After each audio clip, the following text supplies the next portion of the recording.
Let's suppose that you're able every night to dream any dream you wanted to dream. And that you could, for example, have the power within one night to live out your greatest goals, your wildest victories.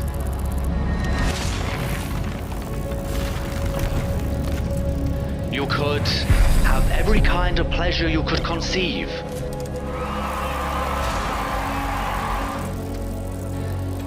But now, let's have a surprise. Let's make a change. Let's have a dream which isn't under control.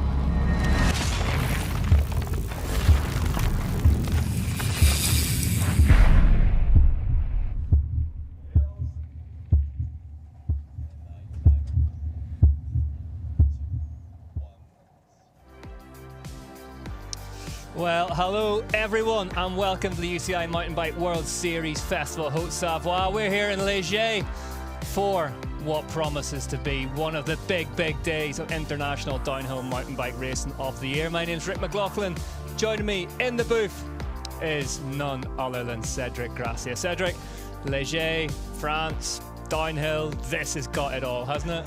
It's got it all. Hello everyone. Léger being the mecca of mountain biking in France, and it is the place you don't want to miss. You know, you want to see the bike park, you want to see the riders, you want to go ride in Léger. Léger always deliver. One of the craziest crowds of the year flocking their way into Léger as we speak. Let's have a look at what the weekend schedule looks like. So the downhill semi-finals for the elite women will get us underway, and then the elite men shortly afterwards. Then it's the finals for the women from 1 o'clock, then the elite men at 2 o'clock. Tomorrow, all about endurance, all about cross-country. Olympic women on 23 get us underway at 9 a.m. And then at 1 o'clock, the big guns come out and the elites will be on track. But as I say today, all about gravity, all about downhill. And there is a woman with the weight of a nation on her shoulders, Marine Cabirou, France's big hope today. We're going to see a little more of her very shortly. But as you can see, conditions here, super warm, super hot, as it has been all week. So we've had a really consistent track to play with. It's been hot, but importantly, it's been consistent. Here are the women we are going to be talking about today then. She leads the way in the overall at the minute. She's a UCI World Champion, a trio of UCI World Cup names to her name so far this season. Valentina Hull is here and ready to go, fastest qualifier yesterday. Nina Hoffman didn't have quite as good a time in qualifying yesterday with that crash, the DSQ, but protected. The Santa Cruz Syndicate rider will be good to go for later on this afternoon. One in Andorra. Might fancy doing it again today. Marine Cabirou then, as I said then, France, a proud downhilling nation. She is their #1 contender today. Cabirou, second fastest in quali yesterday. She could go one stop better today if the stars align. Tani Seagrave, really interestingly, used to call Morzine home. Knows this place like the back of her hand, goes extremely well here, has done in the past, has been looking back to her best over the last few races, or certainly approaching her best. Fourth with a crash in qualifying. Here are the standings then in the overall as we speak.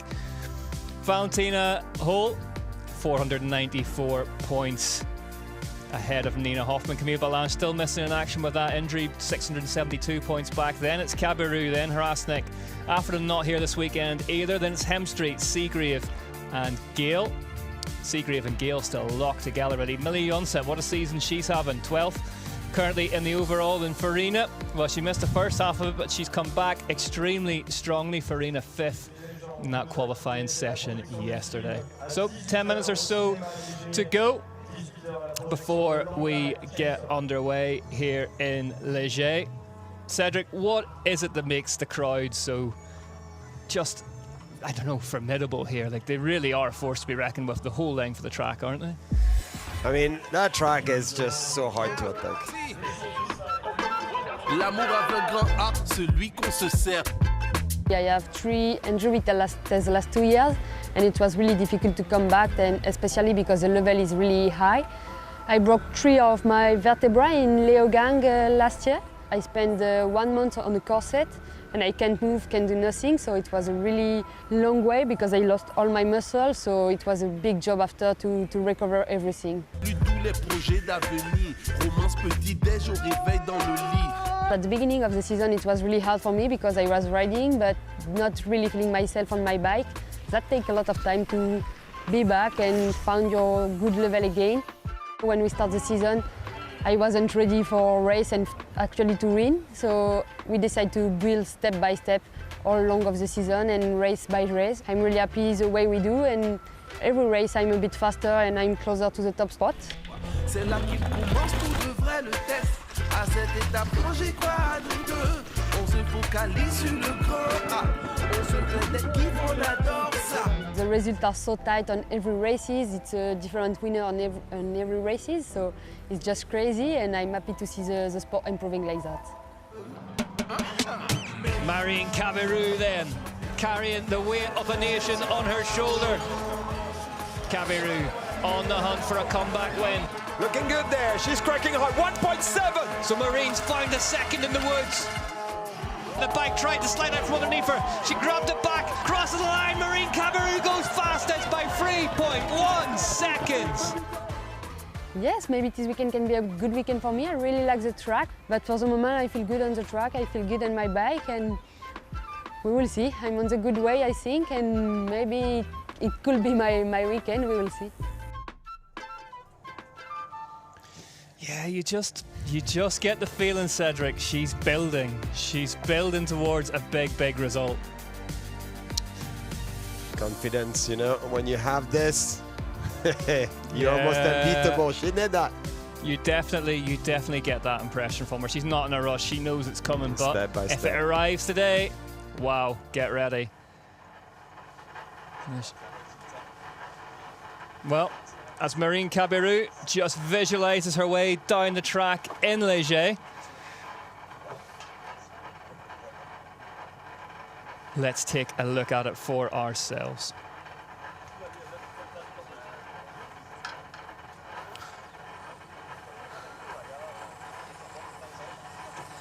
It's amazing how intense the visualization yes, is, isn't she's it? in there. She's in the zone. I think she did that before we did a pre-run 8:30 in the morning together. I was not prepared. I'm still blown away by the fact that you were up at 8:30 in the morning, never mind ready to ride. But as I say, let's have a look at the course here in Léger. So Cedric, flat out one of the fastest start sections in the business. Flat out with some jumps and big rut gap entering the wood section. Quite technical before the lake, and after the lake is where business starts. It's like a lower line choice, and it's really bumpy and difficult. And you get out that wood section at the end where Reese Wilson did an insane jump. Yeah, the Flying Scotsman. Exactly, and for another flat out finish line across all those fields. Well, he's told you about it. Now it's time to see what it looked like from his own point of view. We're going to go very shortly to Cedric Gracia with the DH GoPro course preview.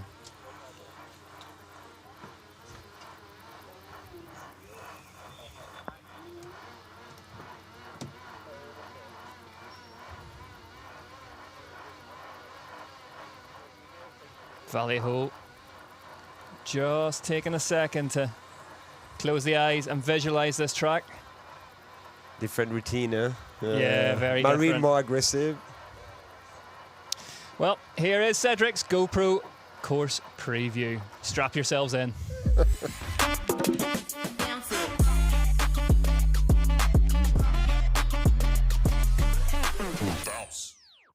Hello everyone, this is Cedric Gracia. We're in Léger for the UCI Mountain Bike World Series. Let me tell you, the track, it's fast, it's rough, it's dusty, full of roots. Let's check it out.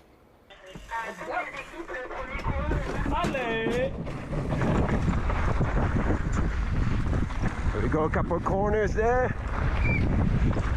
Bumpy already.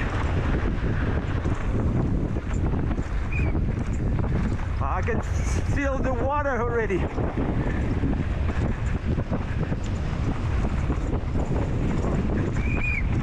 Inside line, another step down. Ooh, hard braking here. It's bumpy.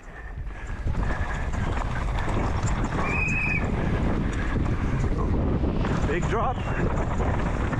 Yeah, still bumpy, dark in the woods. Hard to know where you're really going. Dusty, big hole in the puff. Big factor, the dust really. Big berm, really hard braking. Root section, whew, steep. The light is not the best in the woods. I think soon we have the lake.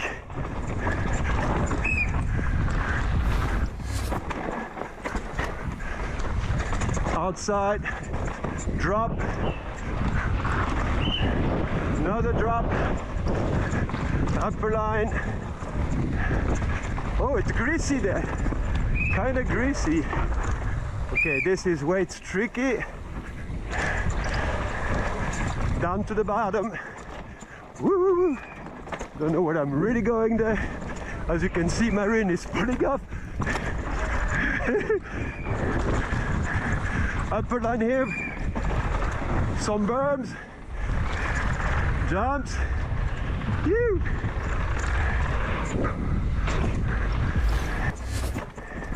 Into a bigger steep section.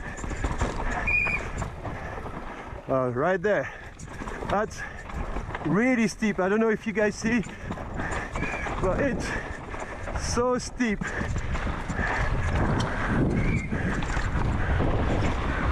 Big jump. Oh, heavy landing. The two last corner, last berm, and you will hear the crowd going crazy.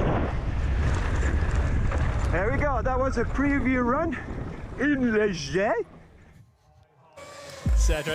Cedric, I thought you did very, very well there, but she was getting away towards the end. Yeah, steeper it goes, and Marine was like going faster and faster, confident.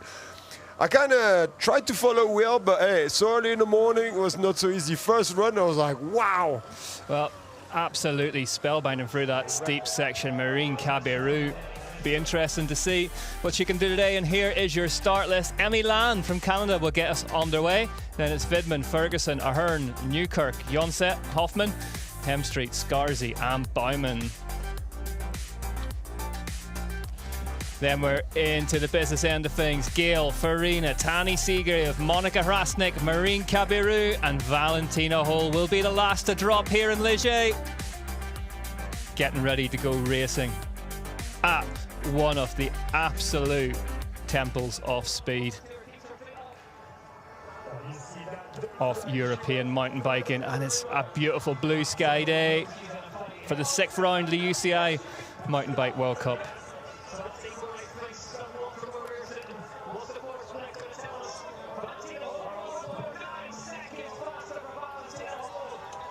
Welcome then to a baking hot Haute-Savoie Léger round of the UCI Mountain Bike World Cup here in France. And yep, as we predicted last week, plenty of chainsaws on course. The crowd are here. Cedric Gracia and I are here. Cedric, this is one of Downhill's big days, isn't it? Big days. Hello everyone, it's Léger, it's la Mecca of the mountain biking in France. Look at the crowd. And you know, I was scared you had no gasoline left already. He carried it all the way up there without any fuel, but they've got the chainsaw going. That is an essential part of downhill mountain biking fandom, of course.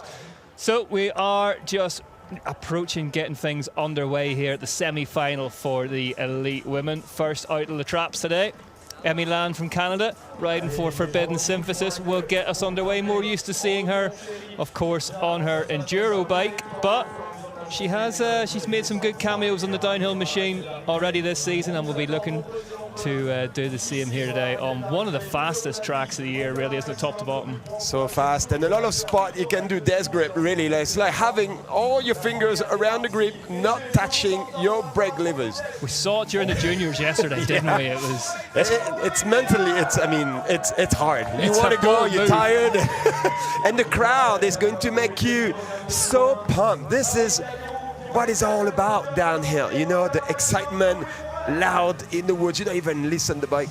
Emmy Land leaves the start hut then and gets us underway here at the UCI Mountain Bike World Series Festival Haute Savoie on one of the most famous tracks in the business. Léger, Cedric, tell us about this track as we're watching it. Yeah, this track, this big off camber, you see she tried to pull. I think it's maybe better to save a little bit of energy, but you're already like 50 or 60 km an hour there. Really, those two jumper, you know, like you're still cornering, and that corner for me is critical. You see she's keeping the inside because it's all broken and outside. Here it's two berm, two rods, and a big rod gap. That's big, and you enter into a big shadow. The transition of the line, it's so hard. You have to deal with it right away. You can see they're really, really dark in the trees. Emmy Land, Three lines there, sorry. Yeah, there are maybe not as many as we saw in Ludenvale last time out, but there are some key line choices the whole way down here. Exactly, line choice was really important in practice. This is the only place I think you're going to be able to recover just a little bit where it's, for me, the start of the race, because this is going to be so many places you can make mistakes. It may well have been the start of, if I was out there, I would have crashed long before that, but it is super steep through these woods. Yeah, and so many, you need to get the rhythm. You see, like you're going from one terrace to another terrace. You have to corner when it's not really a berm or something. The hard time for those riders is to try to find the grips. And you talk to the best rider in the world, they say like, I cannot find the grip. I'm waiting for something, you know, to find the grip and change direction, but I'm not finding it. You know, it's powder. Emmy Land then down in the trees. You can see here a Léger trademark, big holes in the corners. Nice upper line there, really technical, really hard to get, and some people are going to jump that. I saw it in practice. I couldn't believe they even think about doing it. It's a big reach, isn't it? She's doing good, like she's aggressive. You have to be aggressive on that track. Like most of the track difficult like this, you need to power through. It's full on. Under speed, it's dangerous. Over speed, it's more dangerous. Then you have to keep the perfect speed. Here, keeping the inside, I think, is definitely key. And those two corners, really important, especially that one. We don't see between behind the tree and the mat, but you need to keep the inside over those roots. Recompose yourself here, because it's an inside line between two trees. We can see it right there, and it's full of roots. Look at the bike, it's working over those roots. Yeah, she's done a lot of winning in under 21 in the UCI Mountain Bike Enduro World Cup this season, Lan. Good to see one of the staged racing specialists mixing it up with a big bike. And look how steep it is there. You're using your brakes, but nothing is happening really. It's hard to stop your bike, and you need to make quick decision. Not easy. Then the famous jump made famous by Reece Wilson's, frankly, huge crash so big it's probably still going on somewhere. Off he had there in the wet a couple of years ago.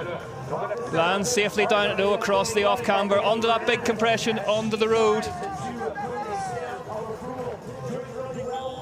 She makes her way down towards the final jumps on the Léger course. Down towards the final right-hander. And Lan for Canada then is going to cross the line and give us our benchmark time of a 4:14.7. So Valentina Hall's fastest quality time yesterday was a 3:48.6. Gives you an idea of what we're swinging at here today. As Veronica Widman, the Italian national champion riding for Continental Nuke Proof Factory Racing, leaves the start hut. And I'm pleased to say that we are joined in the commentary booth as she's five seconds up in the fourth split. Miriam Nicole, not a bad time to join us. How are you? Yeah, I rushed and I'm wet. Excited.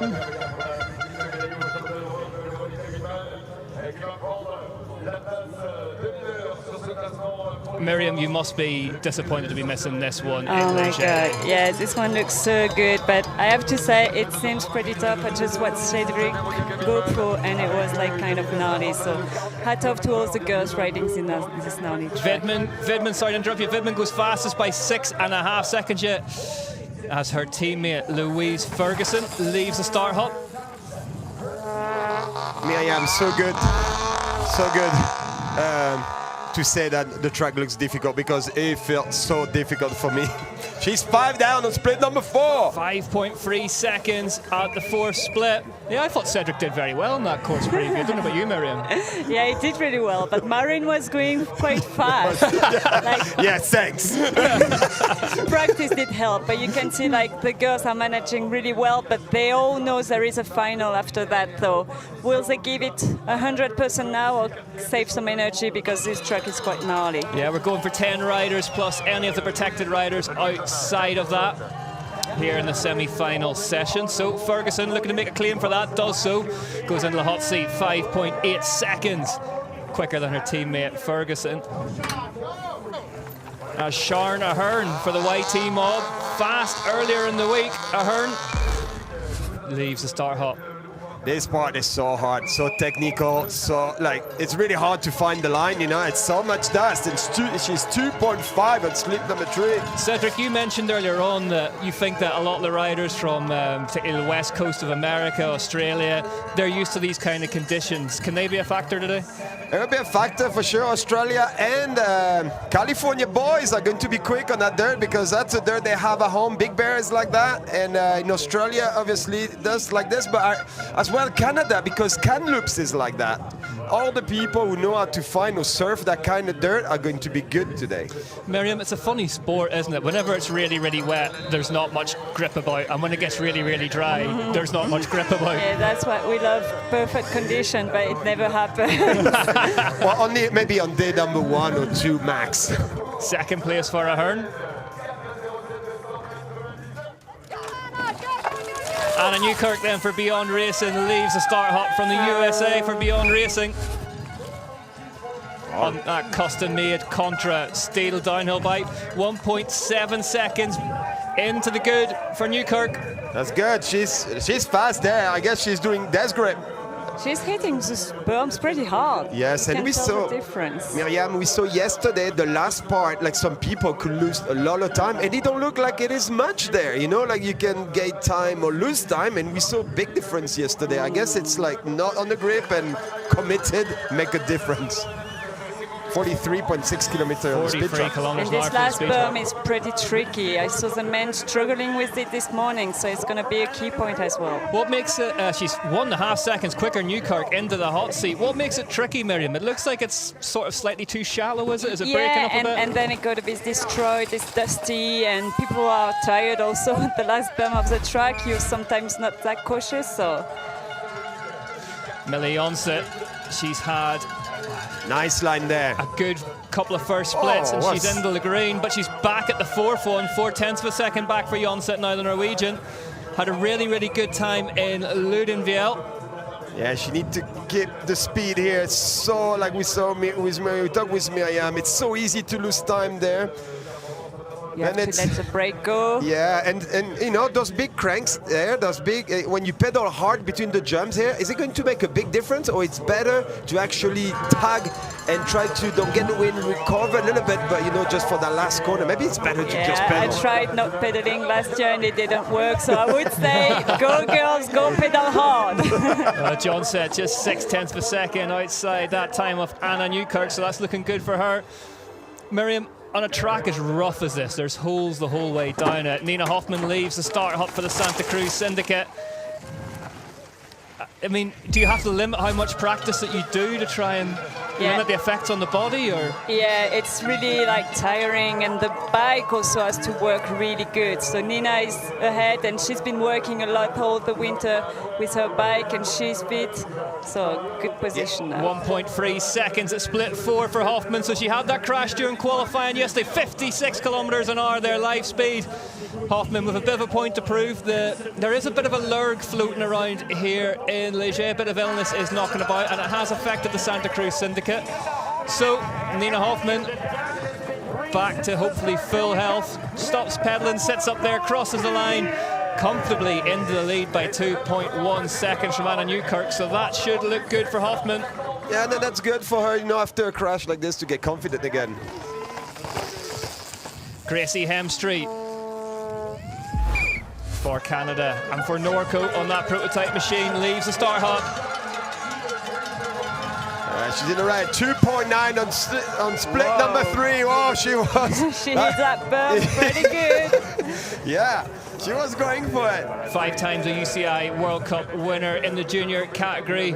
Really starting to make her presence felt. She's already, what a style! She's already one of the big names, Miriam, isn't she? Yeah, she is, and she had a bad crash and she's still recovering from it, but you can tell she's feeling more and more confident.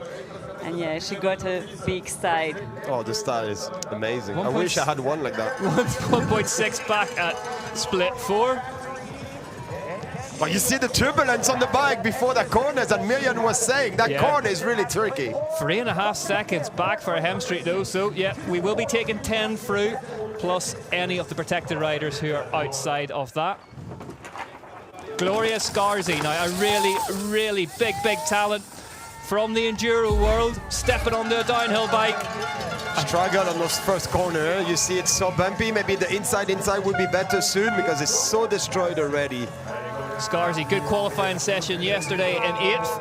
7/10 back at split 4, so she's not out of it yet. No, we lost quite a bit of time after split number 3, where all the technical part is. So the UCI Mountain Bike Enduro World Cup finals are next weekend, just down the road in Châtel.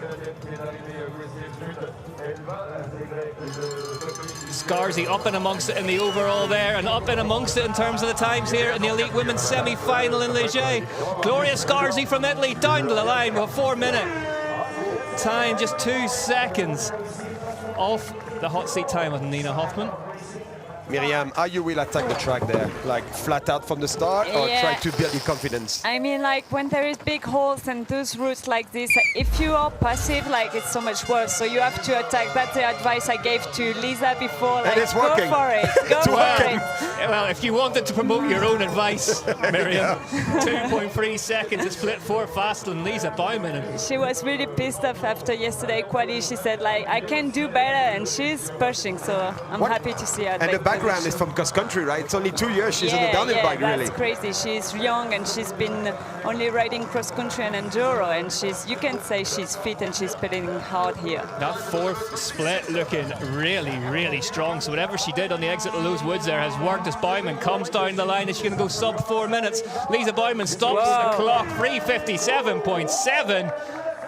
9/10 of a second faster than Nina Hoffman.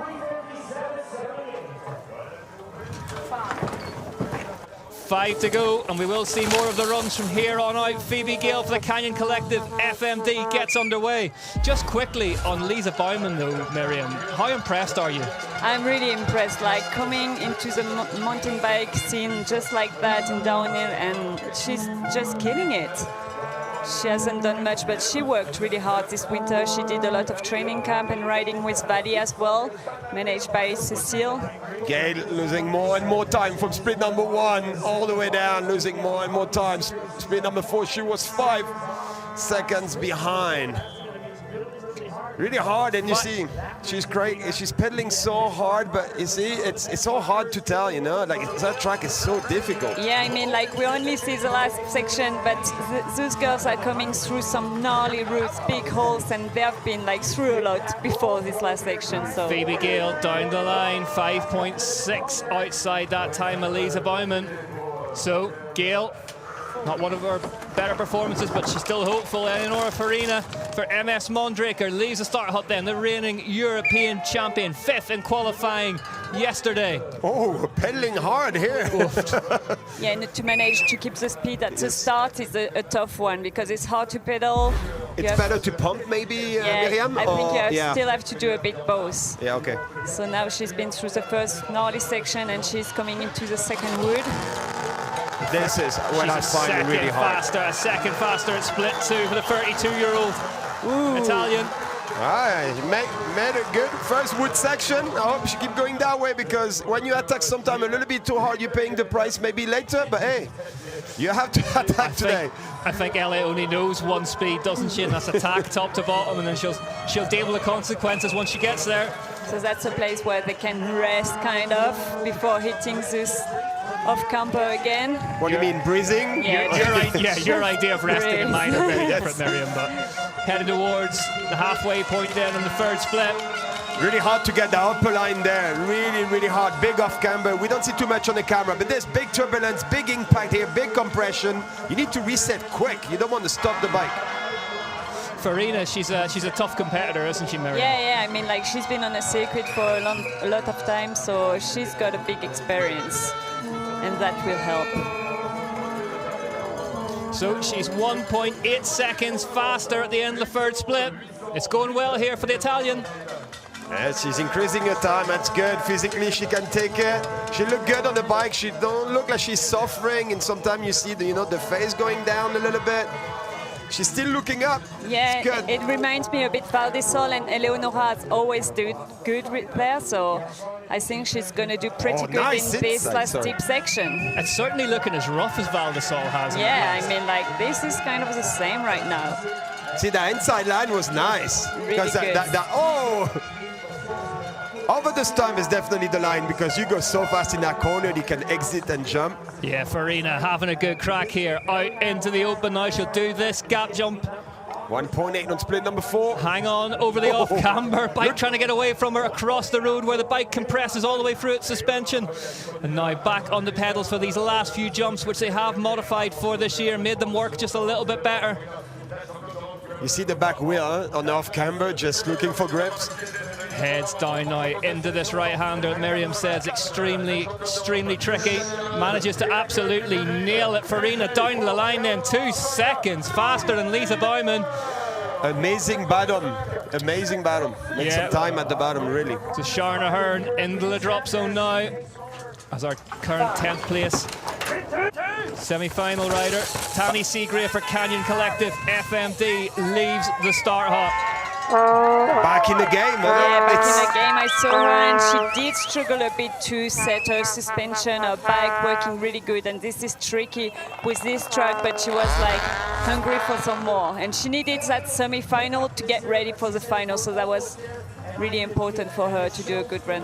I love the way she went so close to the pole there, placing the bike where she wanted to avoid an extra corner. I just like as well the attitude, the way she commit for a corner like that, using, the end of the little berm if it is, to change direction. Playing with the limits. Playing with the limits, yes. But where are the limits today when it's so this is dusty? a tricky thing of today. What a competitor as well, Seagrave. She was 4th in qualifying, 10.4 seconds off that fastest time with a crash in her run, so she's definitely got more to give today. She's in the red, 1.9 on split number 2. Now she needs to show the real talent of Tani, and she have a lot of talent. Like, she almost grew up there, like she's been riding this mountain all the time, but then it's most of the time more moist and slippery, and today it's so dry. We are not used to see this condition here in Léger. Super dry. What can you do in terms of bike setup, Miriam, for these conditions? This is something super important here, and if you are in a big team, if you've been working hard in tough condition, for example, 2.3 backside to set a bike, not too soft, not too hard, like, it's a big change. Yeah, 2.3 back for Seagrave at the third split, but between the third and fourth one does seem to be so important. Looking good online, but look like she's not carrying as much speed. But now it's look like a little bit better. Yeah, Farina was fast through there. Yes. Like say Miriam, she's comfortable like Val di Sole when it was steep. Exactly. For Farina. I was really impressed with her riding. Hard to keep the momentum there. You see, like she stopped the bike a little bit, but hey. It's very similar to Val di Sole as well in this section. Laurie Greenland told us that there's lots of ruts in there. They just fill with dust and you can't see them. Yes, 3.6 now back. Yeah, 3.6 back for Seagrave. And she's not cruising. She's just going, but it's just not enough. Yeah, I can't really see any issues along the run, but the times moving backwards a bit for the British rider. 3.6 now.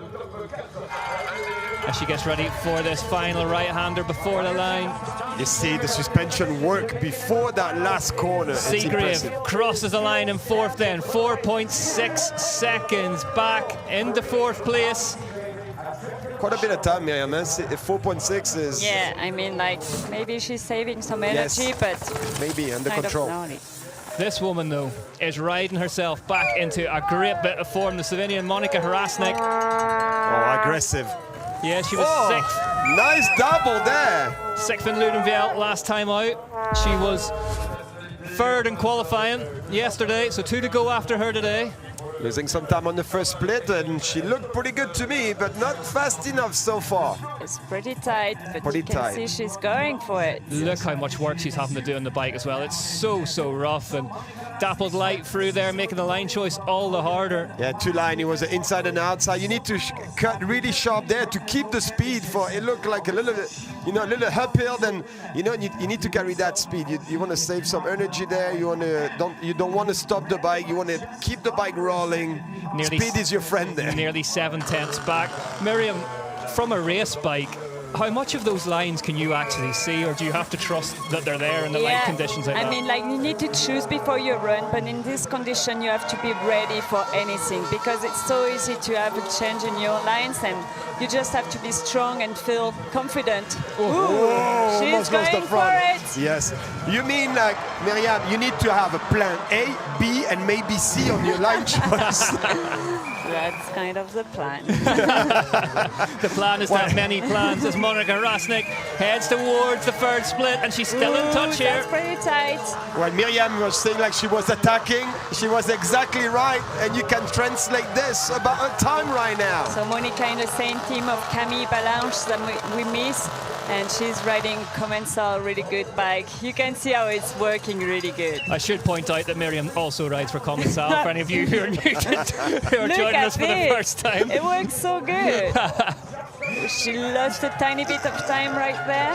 Yeah, she was the compared to Eleonora. European champ, 21 and 22, Hrastnik, so she's definitely got the speed when it counts. It looked hard when they don't take the inside over the stump. It's a lot more of the corner, but it looked like she's fast. She's nearly 0.8 of a second faster here at the fourth split. Hrastnik, as she heads into the big last half there before the gap. Oh, she is holding on. Feels so good to see her riding like that. She looks like she's enjoying it as well, doesn't she? She looks like she's enjoying her racing again this year. And she's pedaling hard, like you say, Miriam. You have to pedal hard. No cruising there. You will lose time. But this last pedaling section is hard, and you can see the girls are a bit struggling with this last jump, and this will be a key point. Into the right-hander then. Hrastnik heads towards the line. Monika Hrastnik goes fastest by 1.1 second in the semi-final. If the elite women in Léger. Great run. Superb.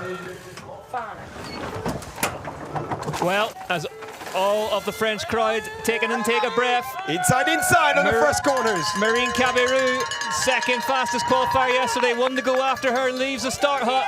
She was so frustrated not to ride last year for World Champs due to a back injury, and she is so happy to be there this year. Miriam, how big a race is this for the French racers today? That's the one we are all waiting for. Oh, she's quick. She looked quick to me. I don't know. Whoa, 1.1 seconds faster. Marine Cabirou at the first split. No wonder I couldn't keep the back wheel. 1.4 now at the second split. Yep, Cedric needs this run to be quick. Oh, look at the inside line. She did that. You can see Marin find the pace back.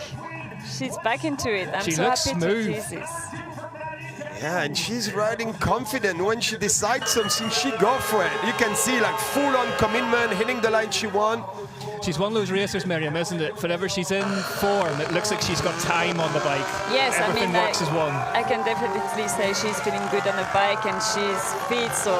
She's even faster, 1.4 on the second split time. Can she do even better than that? Listen to the noise for Cabirou as she attacks the second half of this track now. Looking really, really strong through there. That was fast. She heads down onto the pedal now before the jumps. Yeah, and she's not afraid to break that pedal, pushing hard. precision through there from Kabiru. This left-hander is pretty hard to Yeah, manage. it's hard. One inside, really inside, and the line on the outside with a little rat, but not so easy. It's a little bit above camber as well. This I find it really technical. You're so close to that tree on the left-hand side. 2.1. 2.1 faster for Kabiru Look now. at the dust flying. Oh, I love that. Maybe, just maybe then, Kabiru, she is protected, so she has, I mean, I said she has got time to relax here. She is not relaxing at all. No, nicely done there, She's keeping the pushing. inside. This is where she was so good in that GoPro course preview. That's off that, insane. Oh, she's on the limit, dogs. off that stump gap, 2.2 seconds faster for Kabiru now. Marine Kabiru is sending a message here in the semi-finals for the elite women in Léger. Oh, she want to take that one, I guess, at home. You know, Yes. if you want to get one, it's this one. Marine Kabiru stands on the pedals of that Scott Gambler, 29-29 front and rear. Maybe what you want today on this super fast Léger track. Yeah, you want to keep that bike rolling, and when it's rolling, it's fast on the 29-29. Kabiru round the right-hander. What is she going to stop the clock at? Marine Kabiru crosses the line with a free 52.42 seconds faster than Monica Rasnik. One rider left at the top, and the only rider who's gone faster than that on this track this weekend is this woman, Valentina Hall. She stopped the clocks at a free 48.6 yesterday, but Marine Kabiru has just thrown down the gauntlet in the semi-final here today. Yes. What can Valley do? Nice double there, and you see the different line at the first corner. She was using the full corner, and then Miriam was in Marine was in the inside. And she's fast on the first split. She's half a second half a faster. second. Sits down just for a second on that little flat beside the lake before attacking this lower wood section. Whoa! Oh, she's on the limit as well. Huh? Trek Remedy trying to get She's away from riding underneath her. so good. Like you can see how much she's going faster on this section. I see the bike looking for grip. Another rider who is protected, of course, but somebody, again, who is unlikely to leave anything in the locker. 2.1 seconds faster at the second split. What a run. It's a lot. 2 seconds on split number 2.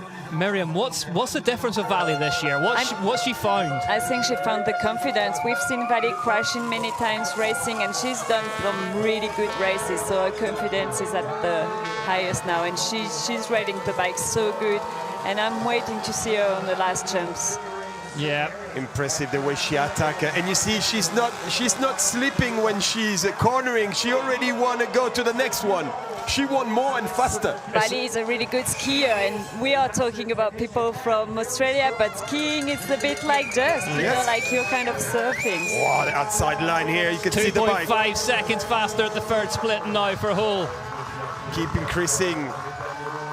So we know Valley can wrap up the overall today. She's going to hold the pressure. Oh. Missed the line there a bit.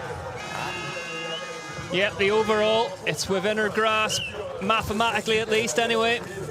Yeah, try to wrap up early the title.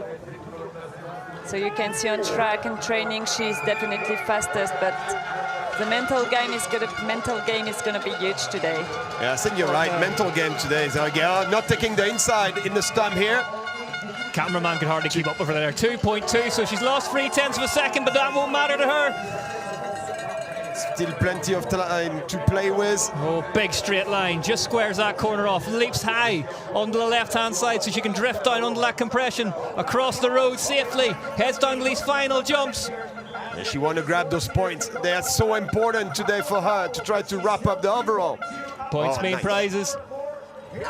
Valentina Hall. This jump so 49.7 on the speed trap. Nearly 50 kilometers an hour, crosses the line in the semi-final, and Valentina Hall, 3:48.9.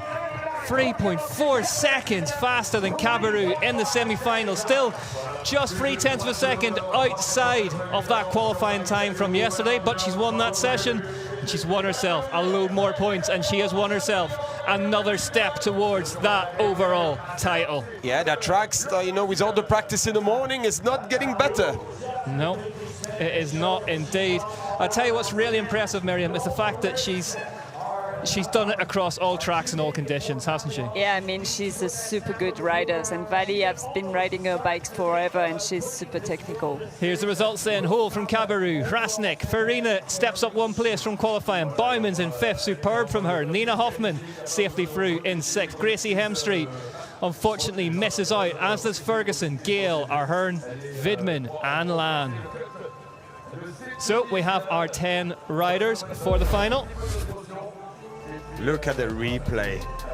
Boom, compression. Look at the fork work. Look the way she telling the bike, you're going there. Vali, you're very good at making a run like that look pretty easy, but just how difficult is it battling the elements in this heat as well? It's mental. Like, this track is so much more physical than last week, I feel like. And yeah, just trying to keep it together. It's quite loose and rough and hard on the arms, so I'm trying to recover now quick. Yeah, it's a quick turnaround. In terms of your lines, anything you're gonna mix up? No, just a bit slow into some sections, but it's good if it's enough, so it's fine. Well, we'll see you later. Good luck. Thank you. Well, that was extremely impressive from Valentina Hole. Will she go faster again come the finals? Here are the standings in after that semi-final session. 554 points now, the gap between Hole and Hoffman. 714, Cabarrou is back.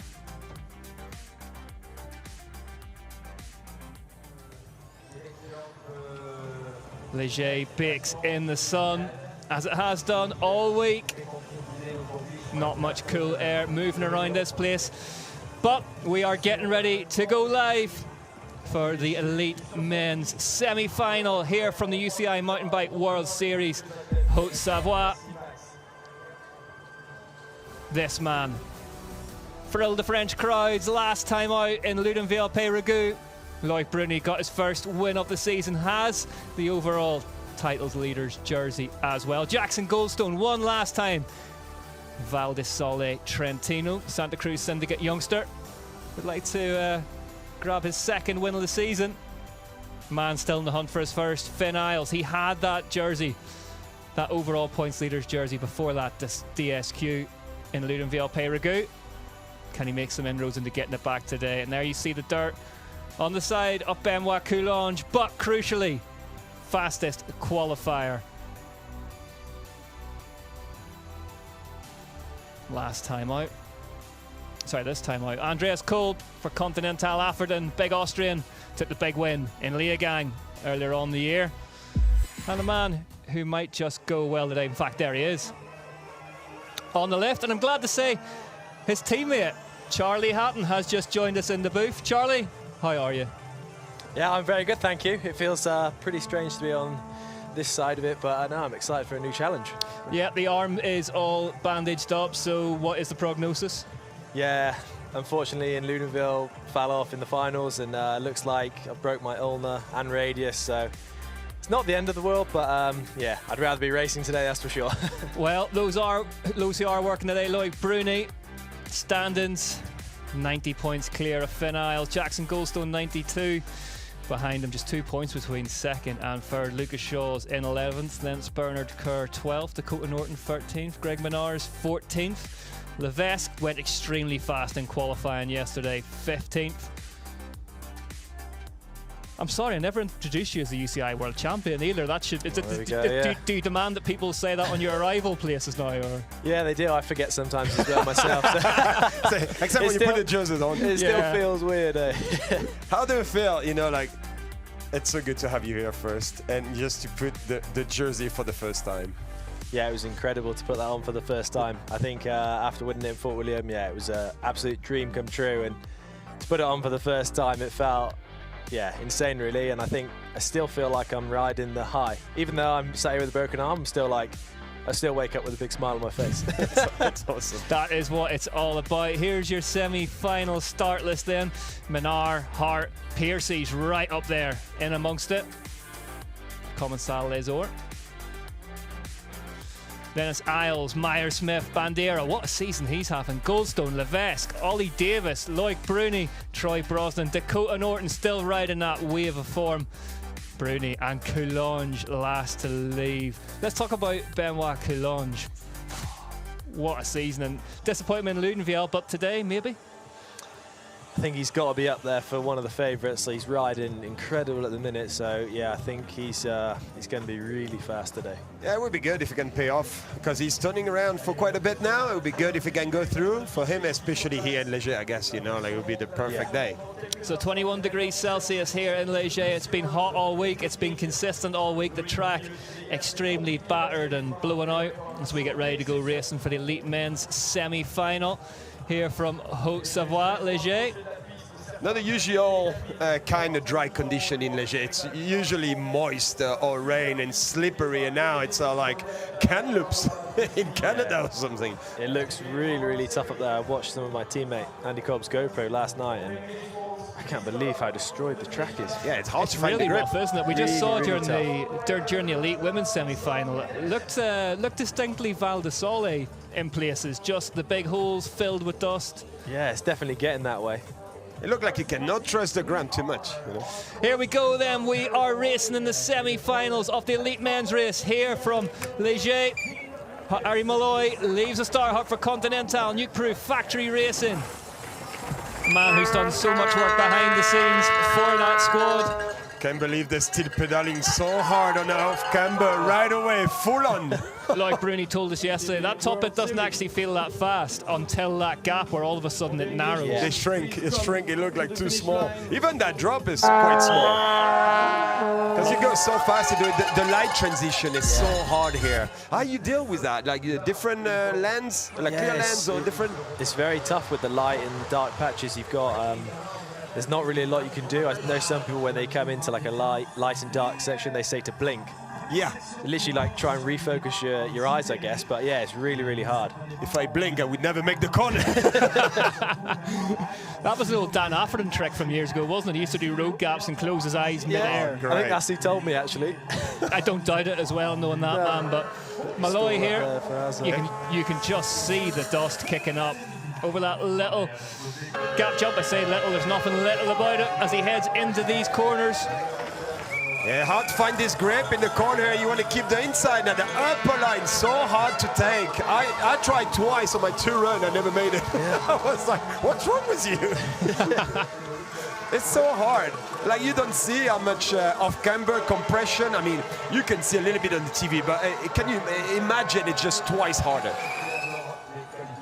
So 60 riders here will take it down to 30 plus any protected who are outside it. Charlie, what sort of pressure does the semi-final structure bring to riders at the top if you're not protected? Yeah, if you're not protected, it's huge pressure on your shoulders. I think for some people, maybe they will treat that as their final, because to get into the top 30 is it's extremely difficult, and everyone now has got everything so dialed. The bike set up, everything trains really hard. He's getting loose. Yeah, getting loose, mate. Malloy just bobbled on the exit out into the open, managed to gather it back up again. You can see just how deep the dust is as well up there. Does the Flying Scotsman gap then? Now it's time to take those fingers out the livers and just all the sausage around the grip. As he heads over the gap. Sausages and all then across the road section. Mike just wandering away from underneath him there, but Malloy gathers it up. Harry's throwing everything at this, you know. Are you attack a semi-final? Just full on or keep a little bit for the final?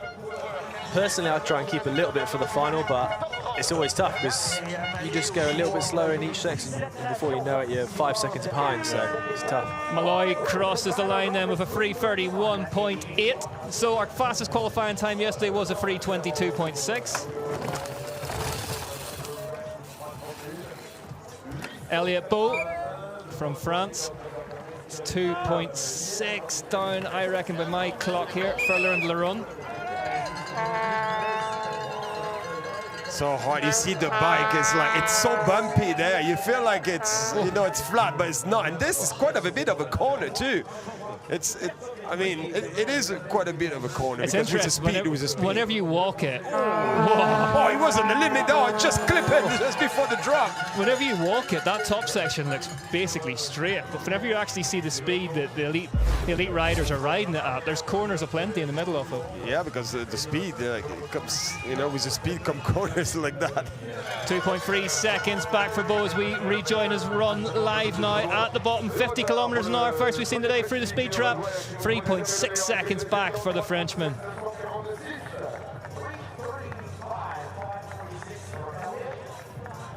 That track is going to be so hard to attack from the gate to the final drops, and it's going to be mentally, really physical mentally. Like, you have to be focused all the way down. You cannot. Yeah, definitely.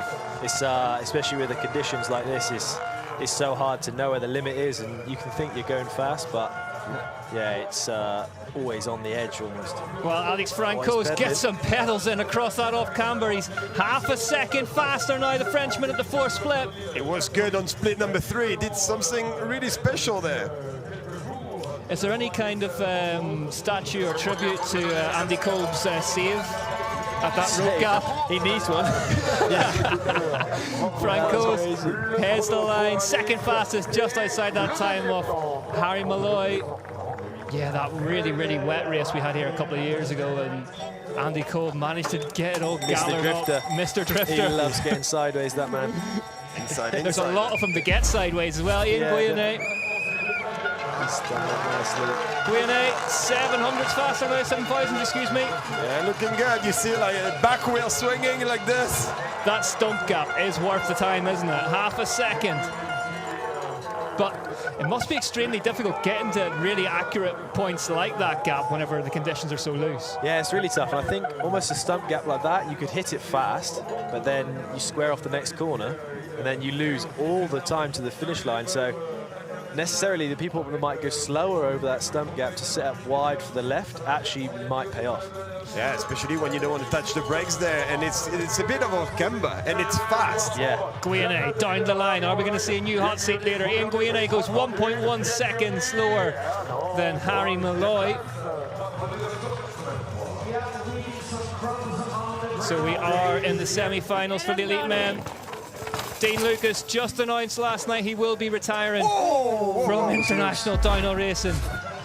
Nearly retired from that corner. Yeah, but the way he come back so quick, foot on the pedal, was impressive, because look at the time on spin number 3, 0.2. And this is the kind of condition he like, like he know that kind of dust. Yeah, Dean Lucas, he's been around the sport for a long, long time. The Australian has decided that after some injury issues in 2020, he just hasn't really refound his love for racing again, so he'll be bidding farewell at the end of the season. 0.4 split number 4, 52 kilometers an hour on the speed trap. Yeah, Lucas trucking down the bottom of this one, goes into third place, a second back in the semi-finals, so we'll be taking 30 through, plus any protected riders outside of that, as they are coming thick and fast here in Léger. Emile Rillat. Looks like such a hard start to the track. Like, there's no easing into it. It's straight into some of the hardest corners you could probably put on the track. Yeah, and it's bumping, big holes in there. Fully blown out. Yes. Rillat is a second back. 1.1 now on split number 4. You see that heavy landing, yeah? Hard. I think the landing coming out of that woods is, really, really crucial.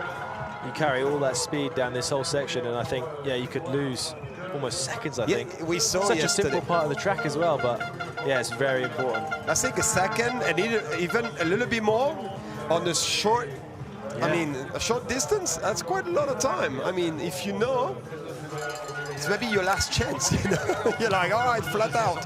It's one of those tracks, isn't it, as we just get Rillat over the line here in the semis. He's 3.5 back on the time of Malloy. One of those tracks that it's just begging to take time away from you everywhere. Yeah, any little mistake is just going to zap your speed.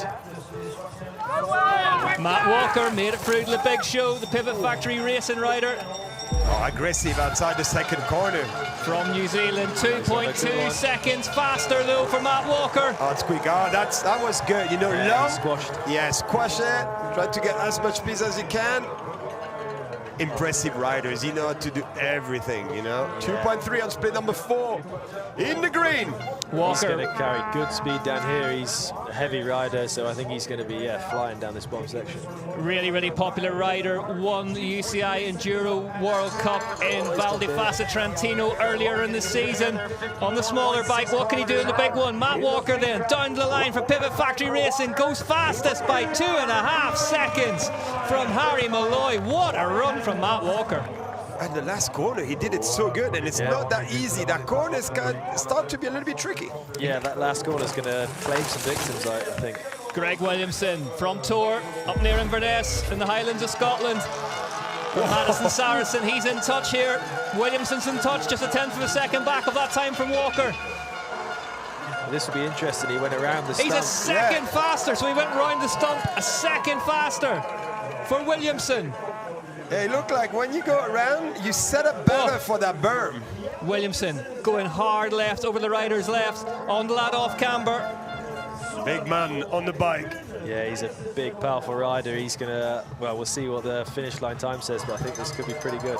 Greg Williamson, just one more corner to go then. 54.5 kilometers an hour through the speed trap. Bike trying to get away from on the inside of that corner. Williamson crosses the line 1.4 seconds faster than Matt Walker.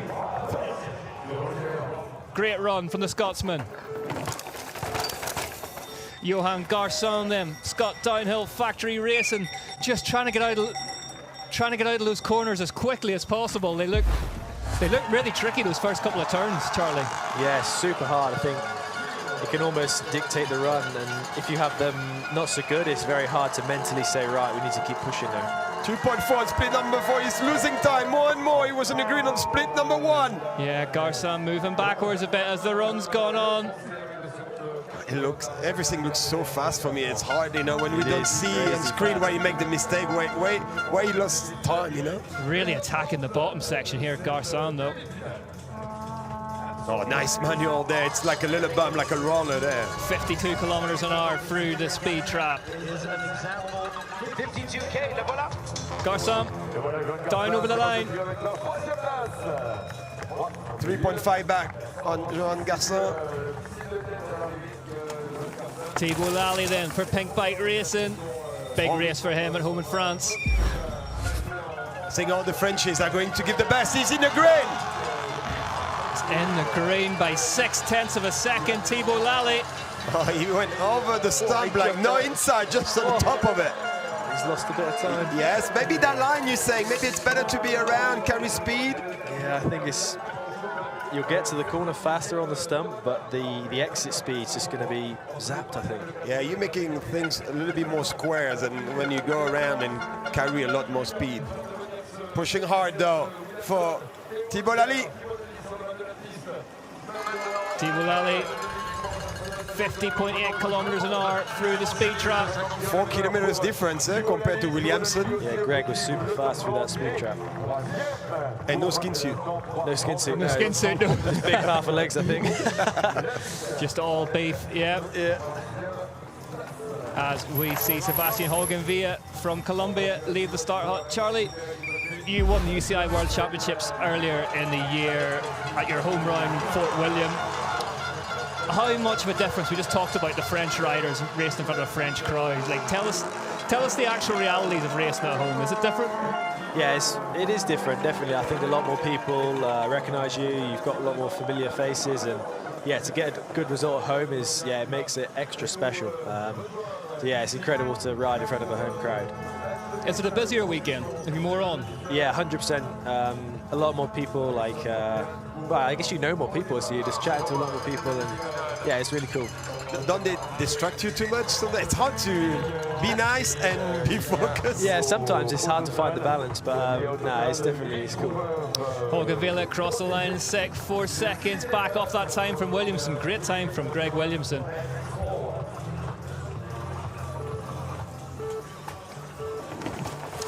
As we see another Williamson, no relation, Matt Williamson this time, leaving the start hut. I think that The inside of those corners, the first corners, is definitely the key, I think. Less bumpy, less turbulence right away in the beginning of your run.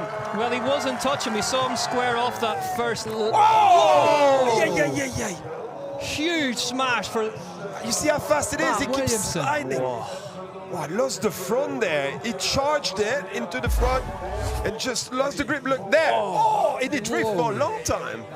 Yeah, I think that's the thing with these conditions. It's very dry, but there's so much loose stuff on the surface that you just go slightly off that clean line and yeah, you're down. Charlie stating the obvious here. He'll have known nothing about that crash, will he? Oh no, that'll be such a surprise, and before you know it, you're down.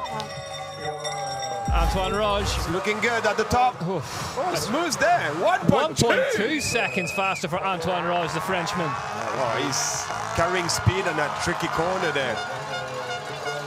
The man who calls himself Roger. Roger. Nice out lap berm, safely over the gap jump. And you see Williamson still getting himself back onto the track there. What a crash that was. 1.1 seconds at the fourth split, though faster from Roche. Yeah, doing good there. He's tucking. I think that's a crucial thing. I'm not sure which one's going to be faster. Miriam told us you have to pedal all the way. She didn't pedal really? and she lost. Then, you have to pedal, she said. 51 kilometers an hour through the sprint trap from Roche. He has a go at crashing himself in the middle of that corner, but Roche crosses the line. 0.4 of a second faster than Williamson, but that would have been faster without that bubble.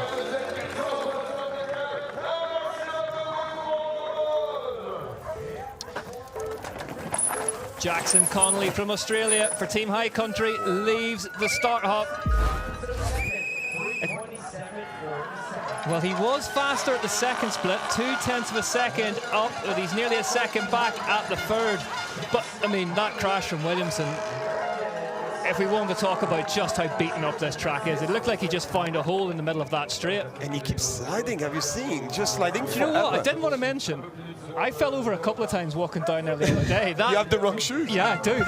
But that grass is really, really slippery despite how dry it is. Yeah, it's deceivingly slippery, and as I said before, there's normally there gets one very clean line, which is the obvious racing line, I guess. And as soon as you just step your tyres just outside of that, it is like ice.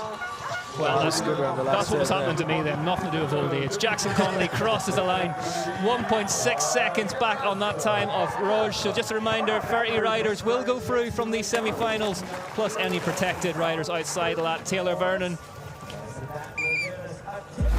a man you know really, really well, Charlie. Yeah, these conditions are going to be pretty hard for Taylor, obviously, coming from the depths of Wales. He's riding in the wet all winter, so these are going to be pretty... Oh, he kept out of there, nice. Taylor, a great little rider to watch, but he's 2.6 seconds back at the fourth split. Come on, Taylor. Like you say, it looked flat from above or behind, but it's so bumpy, the ground here on the high speed, and those little bumps, they will create turbulence on your cockpit. Definitely.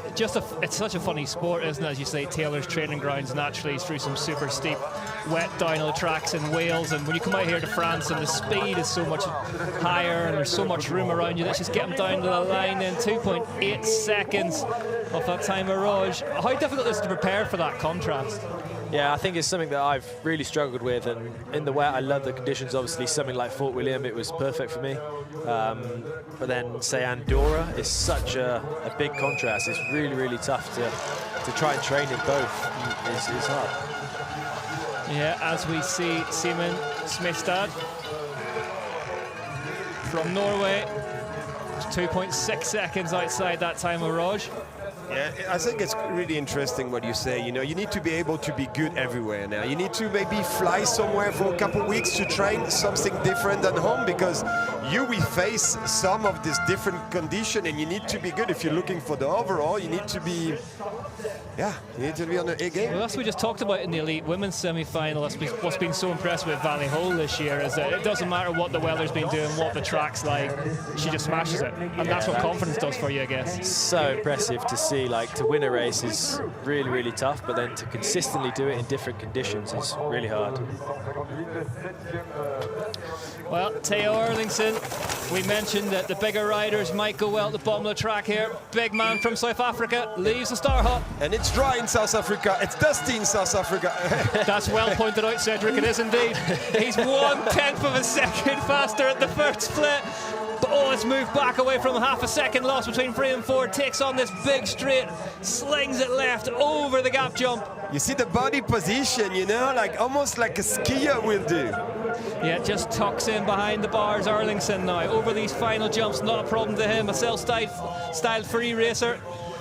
I'm Will interested about the speed on the last jump. He's gone low. It would be a bold He's move. a racer. 53.5 kilometers an hour. Erlingsson then down towards the line. He's been backing up and down the whole run. Second, 0.2 of a second outside the time of Roj. Should be happy with that though.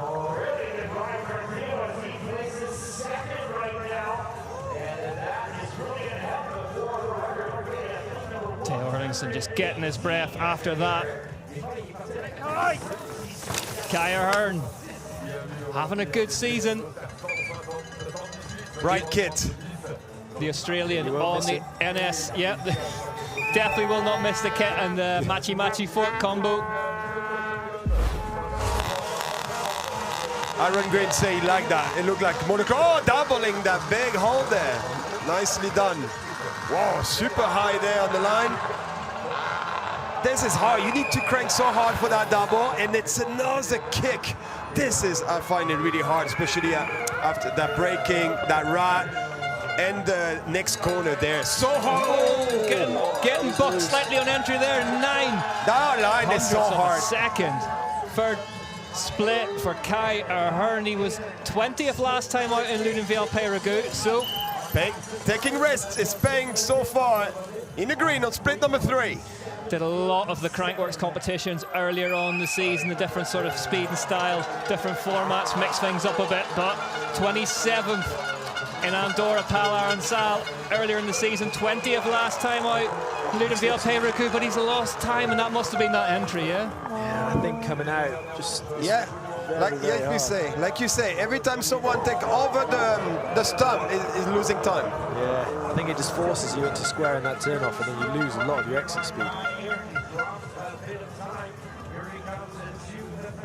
And is that one of those ones that might have changed from the last practice runs? There might just be a hole there or something that's stopping the bikes. Yeah, definitely. I think it's so tough. Like from run to run with a track like this, it changes so much. So you've almost got to be looking super far ahead to try and. If you just need to be slightly left or right of your line you've been practicing, yeah, it's not easy. Well, this man, Austin Dooley, rated extremely highly by last week's guest. Oh, he went Aaron down. Gwynn. He's dirty on the right side. Yeah, 6.8 back, so the American has been down the telltale sign, the sleeve rolled up. Yeah. Cracking on, though. Do you think that we go lower than 322? Because the track is getting worse.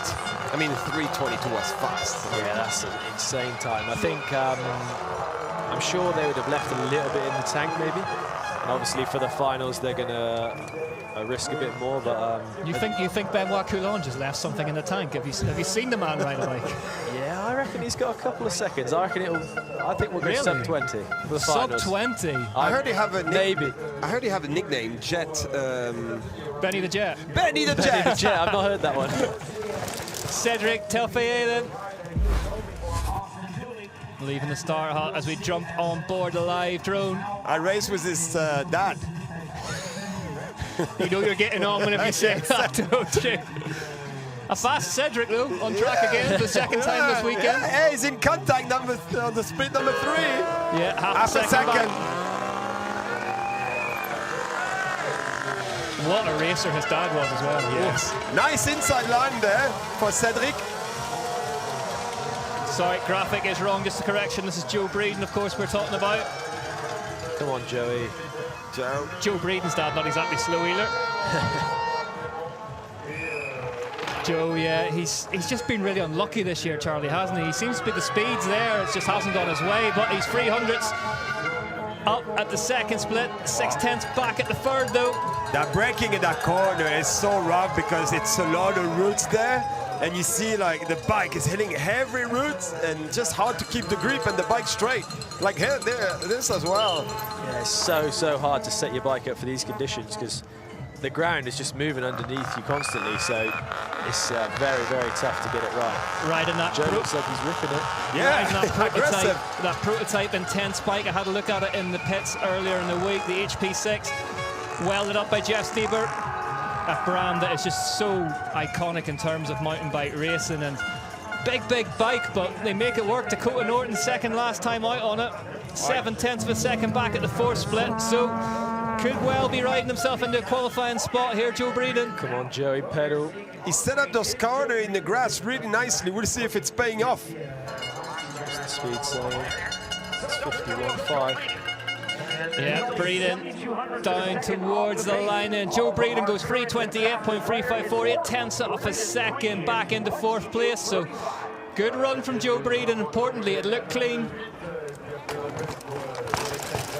Connor Fearon for Forbidden Synthesis. Flat pedals, a man I love to see on the bike because he's so impressive. Yes, he will be used to these conditions as well. The deep dust man from Australia. 1.3 back on the split number 3. 2.4 now. Flat pedals down through all this fast, choppy stuff though. I don't know. It's so tough to keep your feet on the pedals. I don't know how he does it. Goes low there actually. Looks like there's a big divot onto that road. I wonder if just staying slightly more to the left is going to be a bit smoother and carry a bit more speed. Yes, it's so hard to pedal here on the straightaway with the flat pedals. 49.5 kilometers an hour through the speed trap for Fearon as he rails that last right-hander down the line. Connor Fearon, 3.5 seconds outside the current hot seat time in the semi-finals of Antoine Roche. Eyes wide open as you'd expect.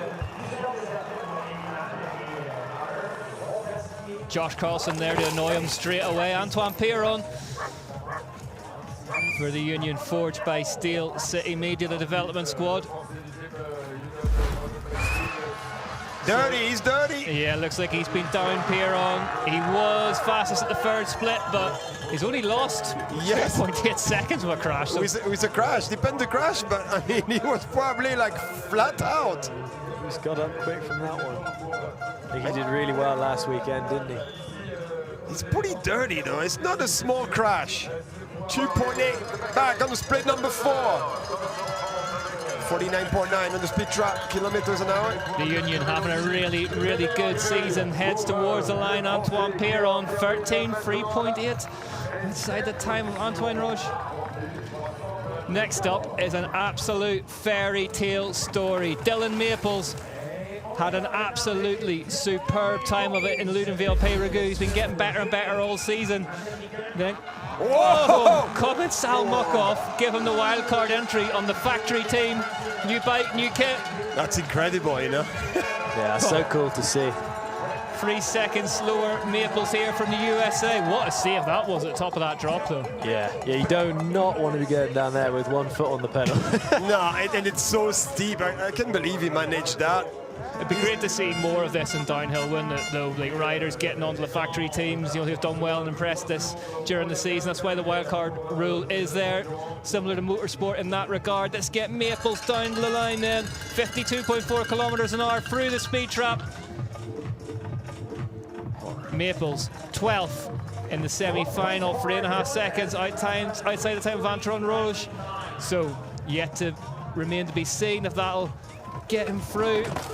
David Trimmer, he's missed a lot of this season, the Austrian. Really neat and tidy through those first corners. Yeah, this man's had a tough couple of months. I think he had surgery on his back. So yeah, to see him back riding is so cool. In contact now. 36th last time out as well in Ludenville-Peyragueux. So he's in touch the whole way down here, so really positive in terms of working his way back up to speed. Charlie, in terms of coming back from an injury, is that just really what you want to do in these first few races, just be in touch and being amongst it? Yeah, I guess I'll let you know in about 6 weeks. But no, it's really tough. I think it's more the mental side of it. Like, I think you're always going to be really talented on the bike. It's just the head game and just really just turning that switch of the speed. But yeah, he's obviously he's doing pretty well. 1.7 seconds back off Roche then. Trimmer on his way back, still got the national champ sleeve. Yeah, sometimes we can see like the confidence take for a long time to come back sometimes. Simon Chapelet Cube Factory racing rider. On clips there around that left-hander, maybe giving you an idea of just how loose it's got. Yeah, those berms are really, really bumpy. 1.1 seconds back at the first split. 1.9 seconds back then at the fourth split for Simon Chapelet. Actually gets me back to my hotel every evening. There's posters off him all along the walk of how I get back to my hotel from here randomly. Look how hard he's pedaling on that section. He listened million tips. 1.9 at the fourth split for the young Frenchman from Cube Factory Racing. Simon Chapelet, 2.4 seconds then. I'll tell you what, that time of Roche is standing up really well. Yep. Big difference on speed between different riders. Yeah, I think that speed trap is crucial, and it's... Oh my God, that was a good save. Oh, the good save. Well, I mean, it's early in the day for save of the day, but that one is right up there. Palazzari. It was 1.7 back on the sprint number 2, and he's back in the game on sprint number 4 in the half a second. Well, Palazzari does not know when he's beaten here in Léger. Half a second back after, I don't know, sort of like a mid-air can-can start excursion, but over the gap jump, heads towards the big triple. And it was a big drop after that too. Palazzari down the line. What can he rescue from that run? All action as ever. 0.8 of a second. You'd take that after that, wouldn't you? That's a great recovery from Superman and on the third turn to, I think he's not in time back. The hands never left the grips the whole way through. Yeah, he was committed. Almost the same there. Thomas Estac destroys whatever was left of the second half of that corner. I mean, one of the guy I love to watch by, the style, what he's doing, different line, and sometimes some of the line you would never imagine. He rides a bike like we all think we ride a bike in our heads, apart from maybe Charlie. But it looks so fast, though. He's on a good one. Yeah, 1 point green the whole way down. Look at that. 1.3 seconds at the fourth split, so plenty of time left up there. Estac stands on the pedals now, heads towards the big jump before the last right-hander. They want to take me for a team cap next year. I said no. You mightn't come back from it, yeah. Heads down towards the line. Thomas Estac crosses the line 1.4 seconds faster. French crowd liking that one. I know, he was good in Ludenvielle as well. Max Hartenstern then for the Cube Factory Racing squad in the semi-final. We're going to take 30 riders, plus any of the protected outside of that. Really nice through there for Hartenstern. Yeah, 1 second back. So far for Max. I've been riding with him in Italy, and he was so fast after the 2 corners, I couldn't even see him anymore. He's so quick. He will definitely deserve a really good result just to, a little bit of a payback, with all the hard work. Yeah, 1.1. Definitely a good result coming for this man soon. He works incredibly hard. So it takes time, though, doesn't it? Look at yourself. Look at Andy Kolb. You've got to pay your dues in this sport. Yeah, definitely. It doesn't come overnight. You've got to be patient and almost believe it's going to come. I mean, even as we get Hartenstern over the line in 1.6 back, even if you talk about the likes of Jackson Goldstone, okay, he's won his first elite level World Cup this year, but he's been on a bike for 17 years. Yeah. It doesn't come quickly. Yeah, he's an exceptional talent. Baptiste Piron. Another quick one from the family. Yeah, no, we talked earlier in the weekend to Dakota Norton about that big result from the last round, and he said that, he was starting to think it mightn't ever come because he came to the sport quite late compared to a lot of people. 1.2 did good after spin number 3. Get some time back. It was interesting the line he did there. He went over the stump, but really set up really early, and the exit spin was good. Yeah, it looked like he jumped right off the end of the berm and then into that backside and then over the gully gap. It looked like it worked for Baptiste Piron. He's 1.2 back, so he has found some time towards the bottom of it. 50k an hour on the speed trap. Piron down the line, 2 seconds outside that time. He lost the time at the bottom. It looked good, but it's not fast.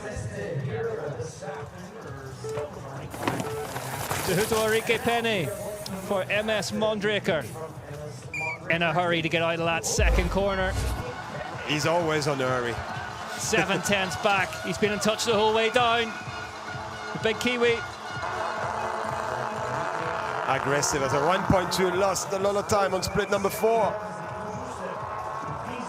Yeah, 1.2 back. Tucking, eh? Trying to lower your body position to avoid the wind. Oh, front wheel here. Pretty close to the landing. He's pedaling hard.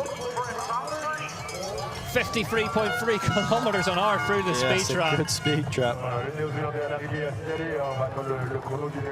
Enrique Penny then goes third. Good run. 1.4 back. Should put him in contention. Thomas Stack so far on the front. There is Marcus Stuckel, team manager. The biggest hands in mountain biking. As Juan Munoz leaves the start hop for J Race and Chiguero Extremo team. The Colombian. Well, he was faster in the second split, but he's 1.3 back now, 1.2, so an all-action run here from Munoz. Whoa, there's a big hole just where Williamson crashed there. Well, it's maybe him when he crashed. He made a hole. What a creator. Pedaling hard for the Colombian. Munoz charging hard on the pedals. 1.2 back on split number 4. 51 kilometer an hour, 0.5. Great to see these South American racers come through at the big races as well and be right up in the mix as well. 6th for Munoz crosses the line.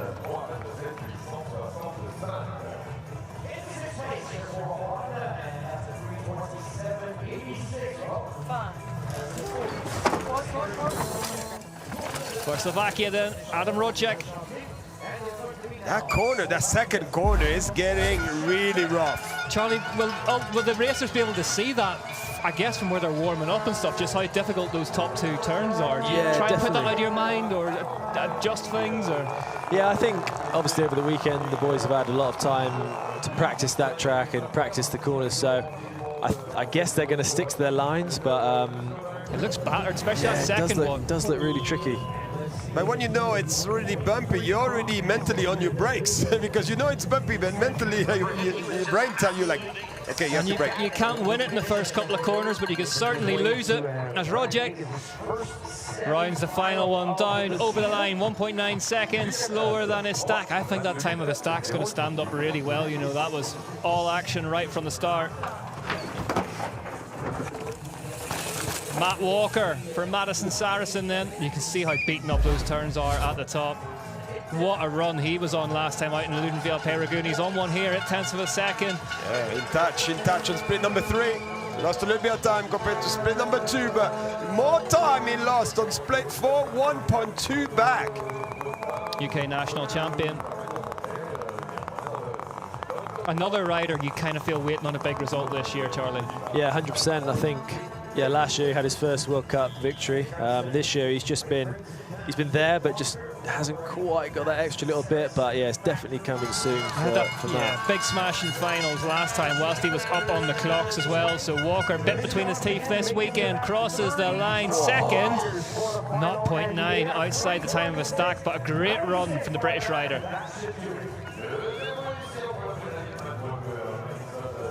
It's getting faster in 26 and 27. Next up, a man who rolled back the years last time out, Remy Therion.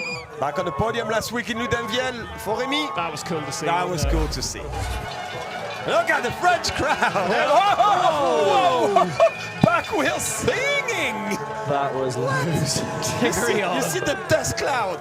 1.9 seconds back, but taking the light from our eyes here in the commentary booth, getting sideways off that stump jump. Whoa.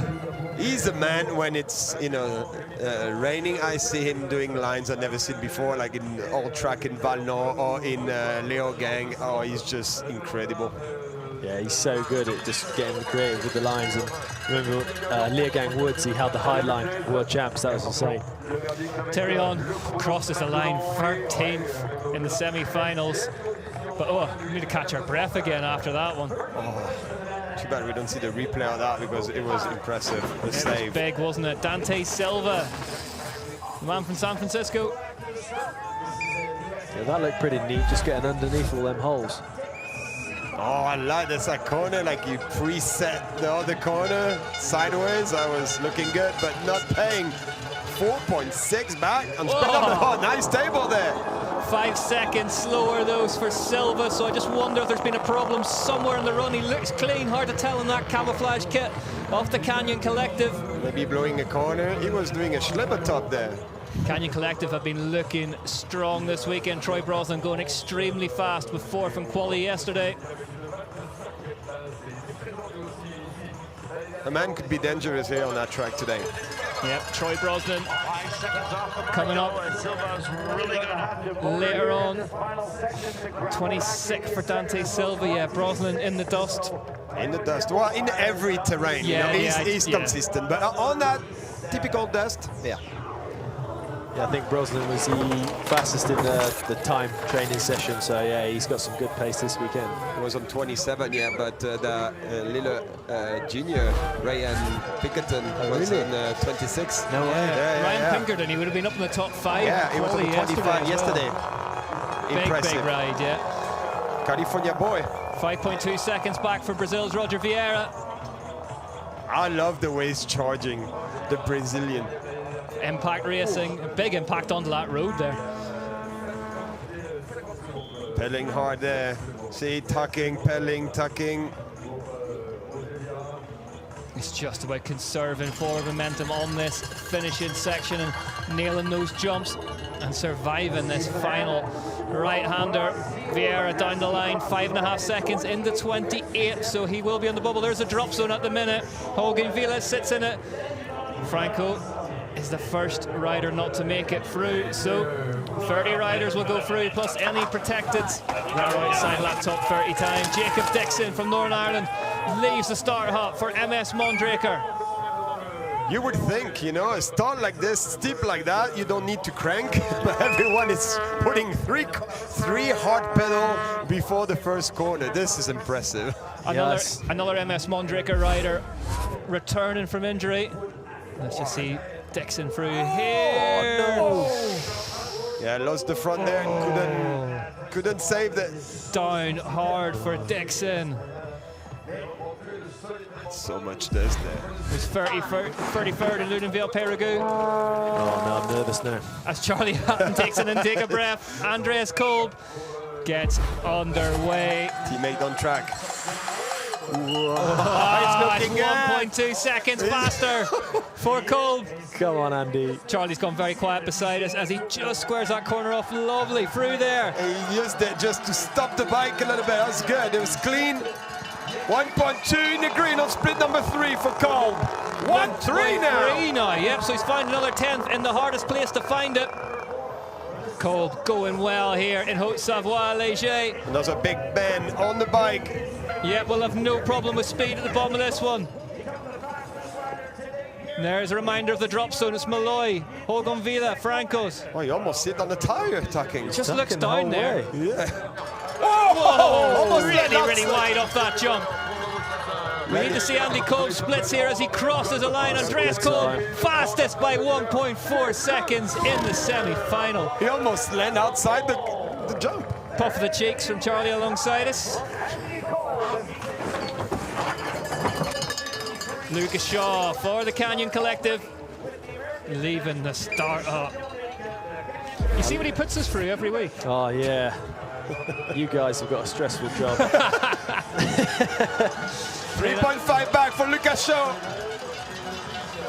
What did you think of that from Kolb, though? Looked really good from what I've seen. I think he tucked the whole way down the motorway and he actually gained time, so still... Is that just a case of if you arrive onto it fast enough, all you're going to do is upset the bike's suspension by pedaling and standing Possibly, up? yeah. I think you're going that fast in that section that you're almost on top of the hardest gear you've got, so...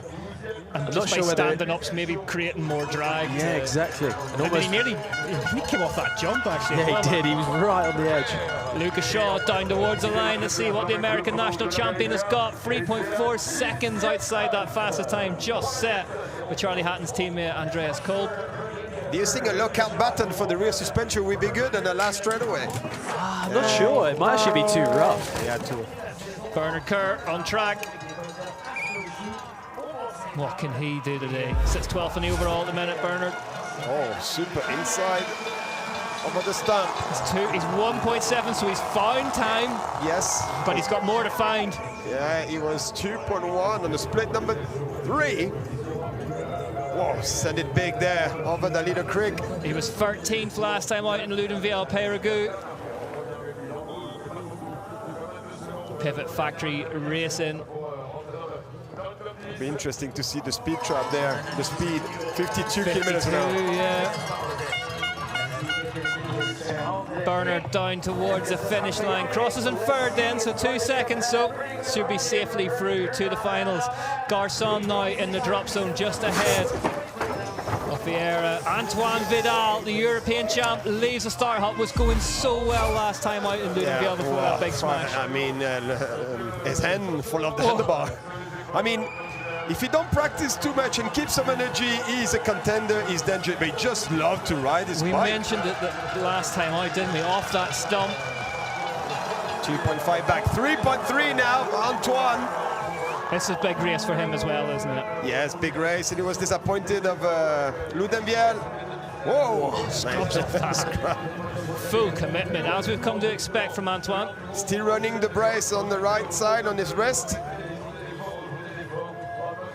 Can that be a danger in downhill, Charlie? You get yourself too G'd up for a certain race, you get disappointed at the one before it, then you arrive and you want to prove everybody wrong in the next one. Yeah, it's very tough, and I think this sport is such a mental battle, and I think you've just got to think to like always give it 100% no matter what the circumstances, and try not to put too much pressure on a certain like home race, for example. Well, this man, another man affected by the illness that's doing the rounds here in Ligier this week, Laurie Greenland, has been feeling a bit under the weather. Looks like he's cruising through there, so I just wonder if he's been down. 12 seconds back at the third split. Don't look too dirty, but maybe went straight on one line and... Greenland is protected, so there's every chance he's maybe just conserving a bit of energy here. The man from Bristol certainly looks it, Charlie. Yeah, maybe he's just doing almost like a recce run just to go through the track again before the finals. And this is what's interesting about the semi-final. For the protected riders, you can't do that. Well, as we always say, take a step back from the side of the track. Ronan Dunn is on it. You're maybe going to feel some rocks behind the television there. This could be a wild one. Yeah, 2 seconds back, the Irishman at the minute. I'm so impressed the way he charged every run faster than the other one, but he's 2 seconds back on the split 3. You mentioned that every run at 100%. Few people epitomise that more than Ronan Dunn. 100% on the first run, 110 on the second one. Yes, incredible, but he's still been super consistent this year. That's the difficulty, isn't it? It's marrying those two things together. No, I think he's improved as a rider a lot this year. I think coming from last year, he was like up and down, but yeah, this year he's been consistently really good. Dropping a little bit more time and 2.4 now on split number 4. Looking good for Dunn, though. Right down behind the stem of that nuke proof. Little K, Little K is just... Was that just too keen to get the bike back on the deck? Yeah, I think he was trying to push through the jump to try and generate some speed, but... Let's see how much it's costing as Ronan Dunn crosses the line in 5th, but that's looking pretty good. So the drop zone now, Silva is out. Antoine Piron is the rider next to drop. Jordan Williams, though, from the UK, on track. Can he be back on the speed he was in the beginning of the season? 3.5 back for Jordan, so... Struggling a little bit as well in Ludenviel, and here a little bit today, 3.5 back. 3.5 back for the Specialized Gravity racer star who got his first elite level win and first race of the year in Lenzerheide. Oh, doubling out there just before the road. Oh, nicely done, pedaling in the air a little bit. Fair play to him, Charlie, though. A lot to process for a young man, that first win. Yeah, it's incredible. To go into your first World Cup elite race and win is absolutely insane. So, yeah, fair play to Jordan. Williams inside the top 20 as Piron goes down. Conor Fearon's the next man on the bubble in 30th. 30 riders going through from this semi-final. Mark Wallace leaves the start hut. the Canadian for Norco Factory. Canadian rider and a Canadian brand, of course. Big race coming up for them in the finals. Mont Saint-Anne, Quebec, 2.8 back for Wallace. Oh, he ripped that turn. 3.5 back, split 4. Technically one of the very, very best, Mark, isn't he? Yeah, he's insane. Yeah, I always love to watch him because technically, for a long time too. Right? Yeah, he's been up and amongst it for a while, hasn't he? 3.5 seconds back now for the man they call the Shark. Heading down towards the bottom of the track here in Haute-Savoie-Léger. 50k an hour now. Big difference on the speed trap with some riders.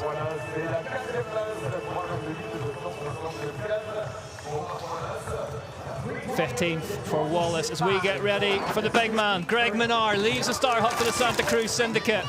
Yeah, Greg, it's always nice to see him. It was good to see on the podium in Andorra. Done a bit of extra track walking this weekend. 1.2 seconds back at the third split, just trying to get the measure of this formidable track here in Léger. 1.2 back for Greg.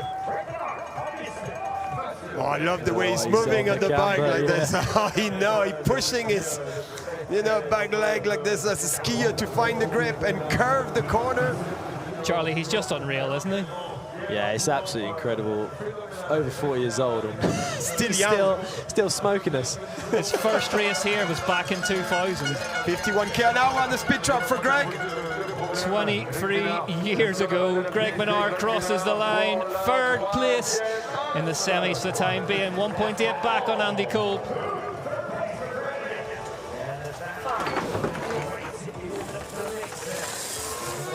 Danny Hart for Cube Factory Racing on course then. When traction is limited, it kind of favours Danny Hart. Really tidy through there, attacked it well. Yeah. Did you see that line? Oh, that was so nice, but it's 2.4 back on split number 3. We see what is on the 4, 2.9. That was tidy through there, Charlie. Yeah. Something new. It looked like he just jumped off the side of the corner and missed out that right. That's a line Estac and Ineguez was doing. Yeah. Which means it's crazy. Yeah. Yes, because it's so steep there. Not doing this line already, it's hard to break, Then you jump, it's even harder. 2.9 split number 4, 51.7 kilometers an hour. Yep, Danny Hart down towards the line in the semi-finals. 3.8 seconds back on that time of Andy Kolb, standing up well that time. Yeah, he's done a pretty good run there, I think. Still, 3:22.6 was Coulonge's fastest quality time yesterday, but we have been... Whoa! Oh, that was nicely done there. Wow! Spicy start the proceedings for Piercy. Attacking. 3.7 back on sprint number 3. 3.7 seconds back. Just seems intent on destroying the whole course of his back wheel. Huge talent, Charlie, isn't he? Yeah, he's incredible talent. I think, his qualifying result this week has been shown that. 4 back now. 4.1 back on sprint number 4. Whoa, oh, send it big there. Thing. Yeah, from the road. Almost to the other gravel road. So Jack Piercy, I mean, the 4 split 4 seconds back, but having a great go at it here in Léger. Piercy, nearly 54 kilometers an hour through the speed trap. Round the last corner. Maximum attack from Jack, 23rd. So it's now Lally who has dropped down. Telfair is next on the bubble. Finn Isles had that overall points leader's jersey for 1 round, lost it to his teammate Loic Bruni, who told us in an interview coming up later on that he can start to feel the tension in the team. 1.5 back on sprint number 3. Disappointed from Ludenviel disqualifying. Yeah, that Ludenviel disqualification in the finals run has come back to haunt Finn Isles, and he's out for redemption here. He has a trump card in his pocket that they go to Mont Saint-Anne for the finals, the last race of the year, but he needs to make sure that Loic Bruni doesn't take too many points there. 1.8 back on split number 4. It's getting towards the extremely serious part of the season. Isles is protected, so there is a bit of a caveat to this run. He mightn't have thrown everything at the wall just yet. Isles down over the line in 7th. That looked like safety first to me, Charlie. Yeah, it's really tough on a track like this. It's so easy to just wash the front wheel or just slide out. So He's not happy, shaking his he's head. shaking the head. I don't think he wanted to attack. He didn't want to cruise. If not, he would not be disappointed like this at the end. Well, 9 riders to go. Not happy with his ride. Yeah, I guess you do run the risk of over-attacking here as we get the standings in. Kolb is fastest, then it's a stack, Minar, Kerr, Walker, right up there, Matt Walker, Ronan, Dunn, Finn Isles, Roj, Erlingson, Munoz, Williamson, 11th, 12th and 13th, looking good for the time being. Lucas Shaw, Baptiste Piron, Wallace, Palazzari, Hart. Then it's Breed and Tyrion, Ahern. Things start to get more serious towards the drop zone now. Williams, Piercy, Vidal, Connolly, Trimmer, Walker. So with a host of protected riders still in the bottom half of this top 9. We are waiting for our finals list to be drawn up, but Remy Meyer-Smith for the Giant Factory off-road team gets better and better every time we see him. We jump on board the drone, clips that pole on the way through, beautifully done. Oh, it's so good to see the drone following the rider. You can realize the speed. I'm amazed we haven't written off more drones, actually. 2.3 seconds back from Meyer-Smith. Hard to set up that corner because, you know, it's kind of off camber. You want to do the braking to get the upper line after. Some people are jumping that big hole. I saw it. Oh, going for it. That was committed. Committed. 10th last time out in 10th in Val di Sole Trentino earlier in the year. 2.3 back on speed number 2 for Remy Meyer-Smith from Australia. He kind of know the dirt. Yeah, it won't be unfamiliar territory to him, the loose stuff. His brother Luke out with a dislocated shoulder. 4.2 now, losing motor. Oh, right over the left-hand side towards that tree.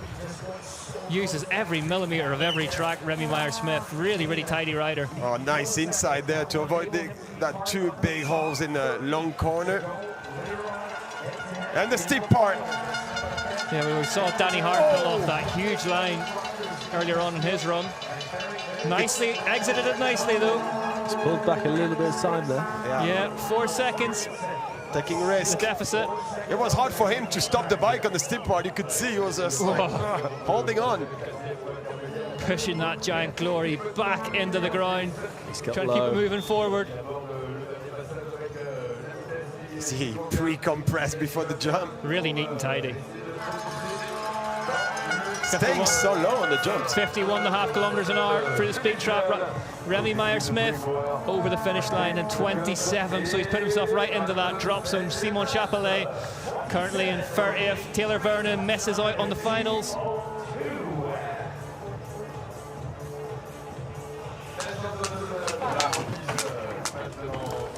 Gonçalo Bandeira then having a great season, the Portuguese national champ. He had a big mistake in semi yesterday. Then, oh no, he's rolling down. Yeah, he's yeah. cruising a bit there, but flat tire maybe. I don't know. It looked like no. Yeah, something happened. But yeah, 32 seconds back. 32 seconds back. So it just looks before the lake, I guess something happened there.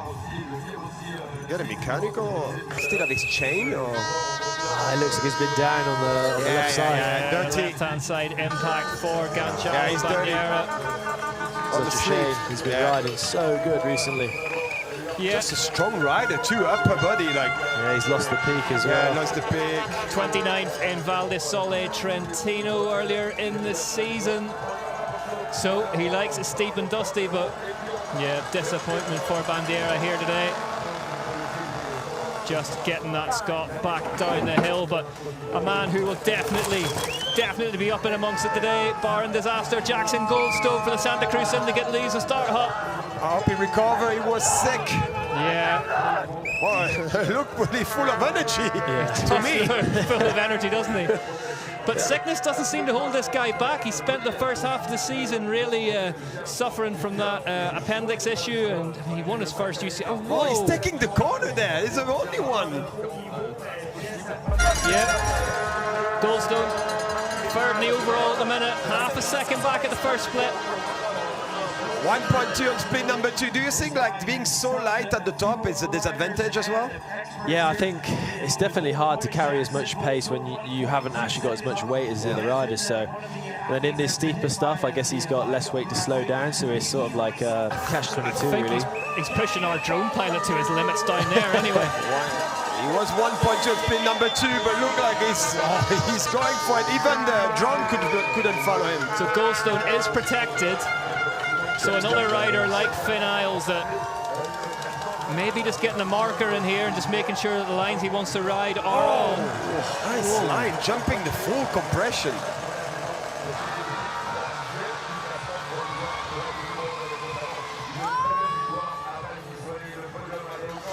Another rider as well that you kind of feel may just have a bit of magic up his sleeve in the steep sections for his finals run. Get some time back on split number 3. Yeah, just a second back now, Goldstone. Second back, it's manageable. It's getting steeper and steeper, and technical where he's great out.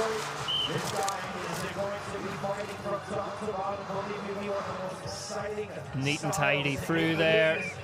Looking for the clean line all the time.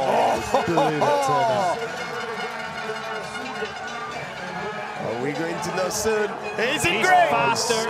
It's faster by 400ths of a second. What a section is done. Do you know what? I was Wow. about to say as well, this doesn't look like maximum attack from Goldstone.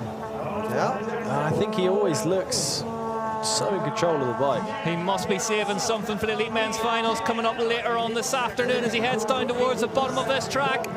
This will be really interesting. Jackson, he's pedalled the whole way versus Andy Tuckin, so maybe needs to, as we said, smaller rider, maybe needs to. Yeah, as he true. heads down across the line. Fastest by 0.2 of a second from Andreas Cole. As Simon Chapelet will not make the finals. Walker is the next man into that drop zone behind him. Dylan Levesque leaves the start hut. Oh, he's looking good. He's confident. 1.3. Seen Ludenviel. He's on the A game. 7th in quali yesterday. Dylan Levesque has been building all year. He had more in the tank. 1.3 in the green on split number 2. This is great run for Dylan. 6th in Ludenviel Peyragueux, just off the podium. Fancy's doing something about that today. And the full 29er, Scott. Oh, he's carrying a lot of good speed. Strong on the pedals as well, Levesque. Yeah, always have the right gearing. Oh, he's done a round avoid jump. it. Yes. Avoiding the jump just to stay low. Straightens it out, and it looks like he carried a load of speed in there. Lost a But little he's bit of tenth time. of a second back. Yeah, I think Jackson's bottom section there was pretty incredible. Yes, exactly. He extended the level really high. But this is still very, very good for Levesque. Yeah, confidence. You know, he's dangerous it's when he rough. gets confident. Really rough Oh, braking you area could see here. there. Suspensions, Chris all the way down, bat him out. Whoa, the cameraman there. Cameraman was close What to a him. fright. 1.6 back, lost quite a bit So of he's time. lost time in the second half, but that top section was formidable. Yeah, maybe Oh, he's he's got he huge. sounded big there. Went deep off that. Let Dylan Levesque. Maybe he spent too much energy at the top and he's paying the price now. Well, things heating up here towards the business end of the UCI Mountain Bike World Series Festival Haute Savoie from Léger. Semi-finals, 54 kilometers an hour through the speed trap for Dylan Levesque, down the line, into third. 1.1 back on Jackson Goldstone. Good finish, really good finish.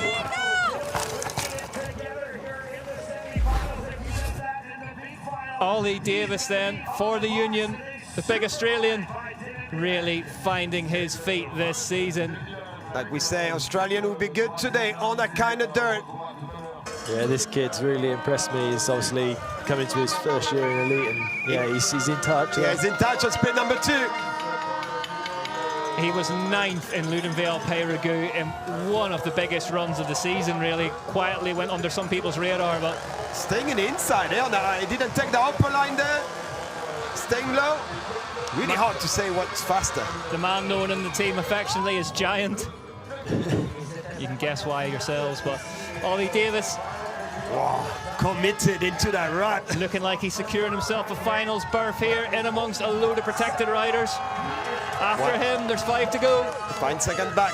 1 second back on the split number 3. Yeah, first year elite. Wow.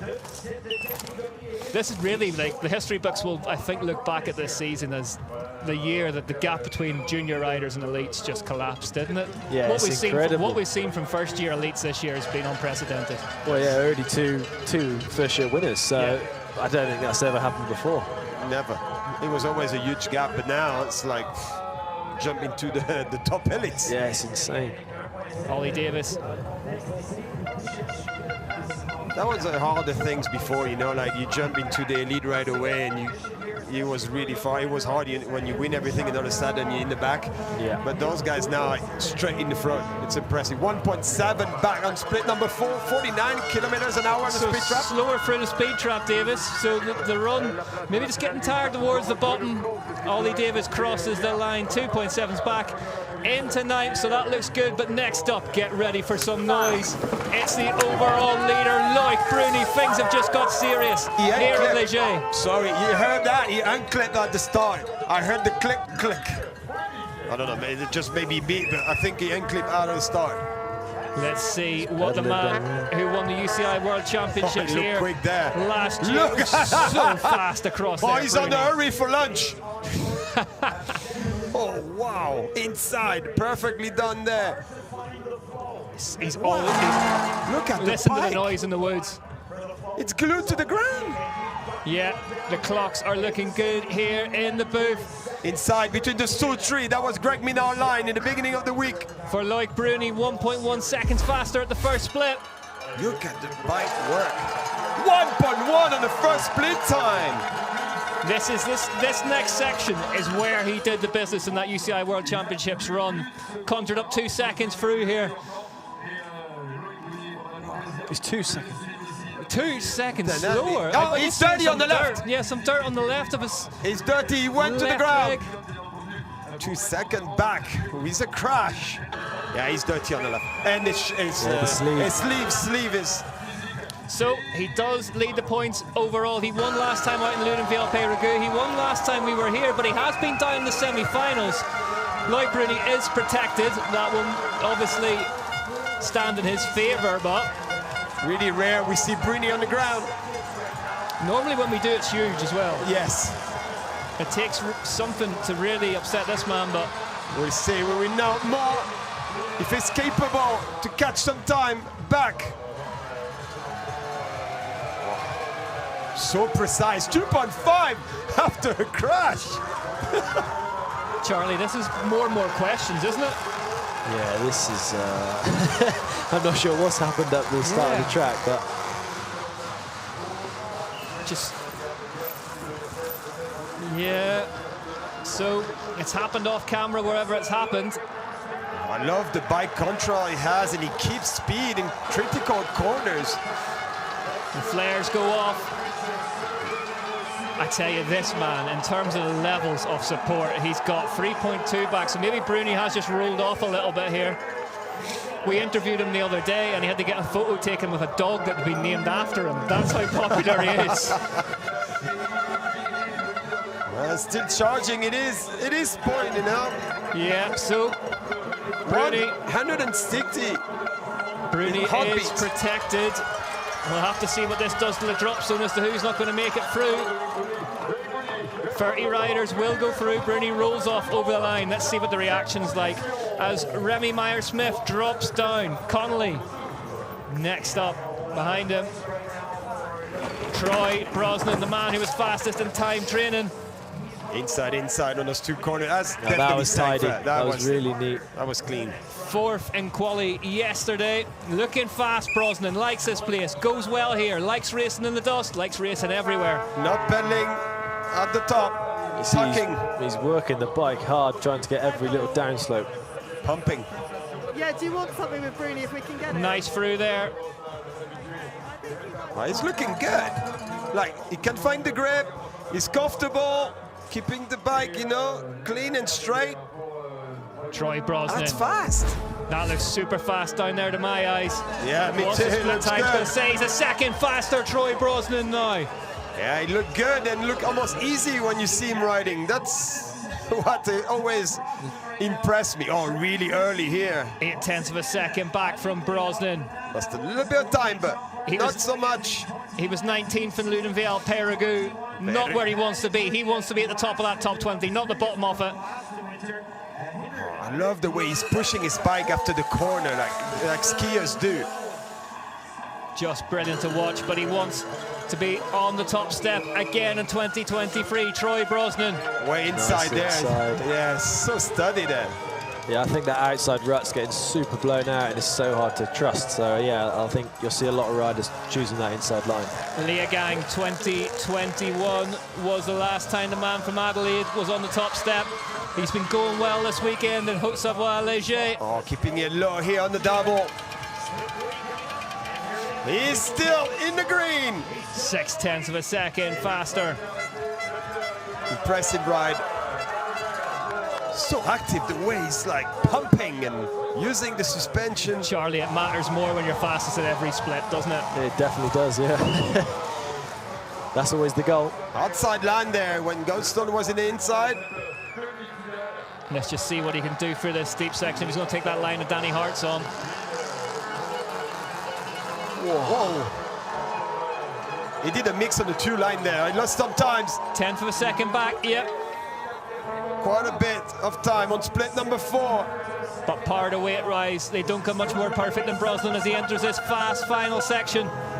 Definitely need to pedal hard there. Tucking, lightweight. Death gripping as well, just not touching the brakes at all. Yeah, no fingers near the brakes here. The Beaumoleger, Troy Brosnan death gripping his way towards 55 kilometers an hour. Brosnan. So is that enough to equal the hot seat? Brosnan goes fastest in Léger by 0.3 of a second ahead of Jackson Goldstone. Impressive.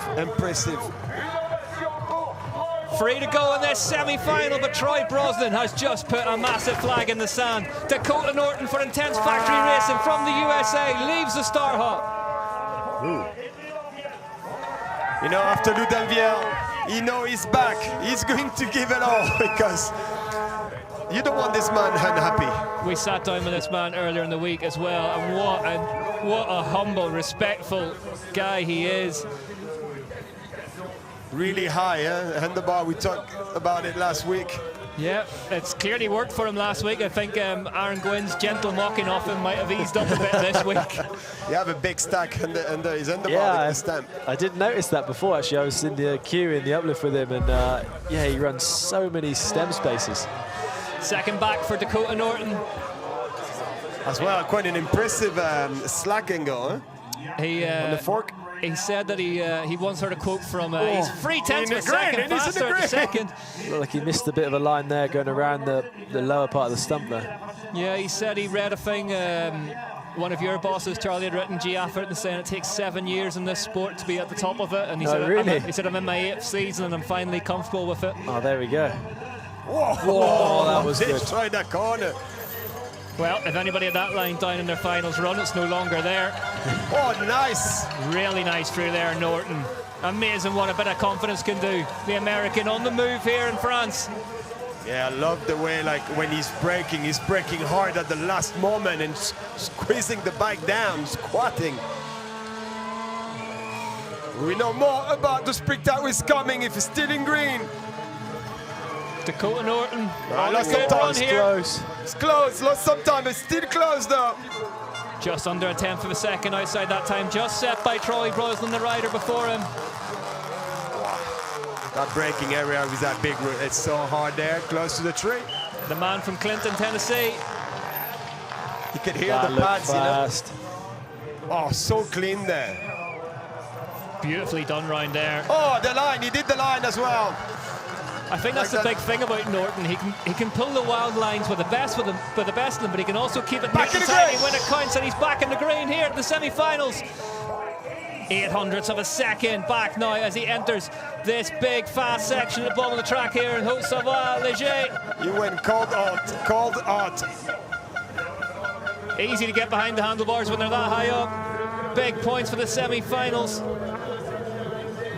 Dakota Norton fancies helping himself to some 53.2 kilometers an hour through the speed trap, so slower than Brosnan. Just has to anchor up in the left corner and touch Dakota Norton over the line. Fastest by 700ths of a second as Antoine Vidal will miss the final. Jack Piercy's next to drop ahead of him. Next to drop from the Star Hut, however, is Lars Vergier for Trek Factory Racing. Frenchie running the moustache. Vergier, second fastest in quali yesterday. Oh, he looks quick. He Going is pretty fast hard. here in Leger. Oh, he's quick. Look at that. The way he's working the bike, pedaling. Wow, he's quick. Whoa, that looked Wow, fast to me down there. Taking the berm as well. Nice and neat through there. He looks quick. Vergier has seemed out of sorts a bit this season, but you know as well, can just turn things around in a heartbeat. Oh, he's quick there. He's floated So down there. quick. Whoa. And it's so bumpy here. What Leclerc's going to say? Vergier then, down towards it. Yes. 1.5 seconds faster. Well, we've seen tenths of a second traded in the last few runs. Lars Vergier, 1.7 seconds faster here in the semi-final. Extending his lead. It's impressive the way he's doing, like on the bike, like so active. To find that much time at the top, Charlie. Yeah, that is impressive. It seems like obviously that long grass straight is a relatively easy section, but I think those are the sections you can actually make up some time. I like the way he works on the bike, you know, like just jumping things sometimes when it's getting complicated. His run here at the UCI World Championships last season was a thing of beauty, and looks like he's going some to eclipse it here today. Oh, he's looking good. Moves around on the bike a lot. It moves a lot, and when it's complicated, instead of hitting the brakes, it's just like jump. I love the way he's doing things like that. It's just like so much skills. Lars Vergier, 26-year-old, 1.7 still. He's maintained 1.7. He's actually extended by a couple hundredths of a second. You need to keep that momentum here when it's complicated. So Vergier is protected, but that's not holding him back. He wants to get that feeling. He wants to get that familiarity with the track here in Leger that could equal an incredible finals run. What a build-up we're having. In his fourth overall, I mean, in his point, then yeah, you want to grab everything he can today. Yeah, when there's points on the table, things get serious. Oh, he's on a good run, 1.8 on sprint number 4. 1.8 seconds. Charlie, can you believe what we're seeing here? So quick. Yeah, this just looks like a classic Loris clinical run, I think. He's just pretty perfect everywhere. Green the whole way down for Vergier. Can he find even more time at the bottom? There are points available here in the semi-finals. We're getting towards the sharp end of the season. 58 kilometers an hour. Briefly flashed up on the screen there. Lars Vergier down towards the line. Lars Vergier fastest by 2.1 seconds in the semi-finals in Leger. Faster than Coulange on the semi-final. He's on 21. One to go, and it is that man who was fastest in qualifying. Benoit Coulange for Dorval AM. Commensal leaves the Star Hut, but what a run Lars Vergier has just put down, but super clean and tidy through there, Coulange. I love the way that man is using his arm, legs, everything he has, you know, just to make him faster. Yeah, Loris was so good there. Loris was so fast on that top section that Coulange could well be struggling to stay in touch with him, excuse me. So it's Vergier who leads the way from Norton and Brosnan as the chainsaws roar. He looked good, but Vergier was maybe a little bit faster there. Let's see what the clocks are gonna say. Yeah, Vergier was quicker there. And it's... Yeah, 4/10 of a second. I mean, it's nothing. It's under half a second for Coulange as he enters the wood, so this is doable for a rider of his capabilities. Pulling back time. On He the is limit pulling there. back time, Yeah. 3/10 of a second at the second split. Charging hard. It's worth bearing in mind as well against whose run that was, a rider who was over a second and a half faster than everybody else. After the leg, you know, it's so hard there, but if you do good after the leg, you can take an option on a perfect run. Just growing with stature as this season continues. Charlie, how's this looking for you? He just hold yeah, on. he shows the outside there. It looked like it was, whoa, that was loose. It looks like, yeah, all the outsides are starting to blow up, so he's going fast though. It looks like Coulange, he's just sort of getting that balance between ragged and fast as this season goes on. Yeah, definitely. Like, obviously we've seen him last week in Lunenville. He was 1-1 and unfortunately crashed in the finals, but yeah, big results coming for this man, definitely. Oh, he's faster green. now. He's a 10th of a second, just as you mentioned that. Is he going to do the same here this weekend and go fastest in quali and fastest in the semi? That would be a perfect that would be weekend. pretty insane. Yeah, it's because he said in the interview he wanna go through the full weekend, just not halfway. It's looking good. It's looking good for Coulange here. Yeah, a rider who's really marrying that speed and levels of attack. Oh, it's quick. It was nice. Good through there. 7/10 of a 7 second faster. Holding on to those grips. So watch out. His time in quality yesterday, fastest time in quality was a 3 minutes 22.6. What is he going to stop the clocks at here today? Coulange on a run. There's grip, tacking. 56, 51, 54, back 57 km/h. Oh, Coulange lands deep there. It's going to be tight. Hands in the right-hander. Coulange pushes for the line, glances to his right. He's 0.2 of a second faster than Lars Vergier. Benoit Coulange goes fastest in the semi-final in Haute-Savoie, Léger. Fastest in quality, fastest in semi. Lars Vergier thought he might just have had it in the bag, but what a run from Benoit Coulange. Charlie, that's just beyond impressive, isn't it? Yeah, that's incredible to back up his qualifying first place. Yeah, he's on for a good one this week, I think. Look at the slow. Look his foot dropping the hills. You see, he goes around the stump at the here as well. You say many times, you go around, it look like it's faster. Yeah, you see how he sets up wide for that corner. I think he just carries. Wow, 5 cranks there, 5 Yeah. 5 hard pedal. It's cool with a drone in the background. Clips the pole there. So that looked fast through that steep section, Charlie. Yeah, it was super impressive. Wow, you see, every time he's pushing with his feet, I don't know, like so much angle with his foot. He could almost touch his Almost knee. like a flat pedal rider. Yes. Yeah, I think you need to just have your ankles at that angle just to try and slow down. Well, let's take a breath then. Benoit Coulange, fastest.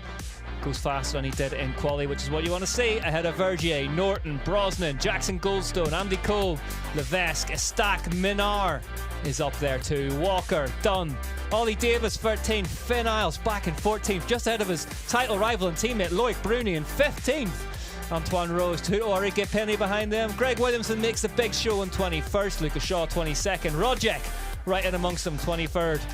Joe Breeden makes it through as well in 28th. Then it's Tyrion, Anna Hearn, Williams though, 31st, Jack Piercy, 32nd, Antoine Vidal. So Williams not protected. We'll see him. Dylan Maples, 43rd, Dante Silva, 46th. Then it's Garçon, Vieira, Malloy, Holgon Villa, Francos, Lucas, Guillaume, Rila, Beau. Then Laurie Greenland, who is protected, 56th, looking a bit out of sorts today. Austin Dooley, Jacob Dixon with that big crash. Gonzalo Bandera also crashed. Williamson, huge crash on it. Ranio, the Finn, after that. Well, that was about as action-packed as semi-finals come, but those last two, Charlie, really lit things up, didn't they? Yeah, they seemed like they were just on that extra little level. I'm not sure if they were really pushing or...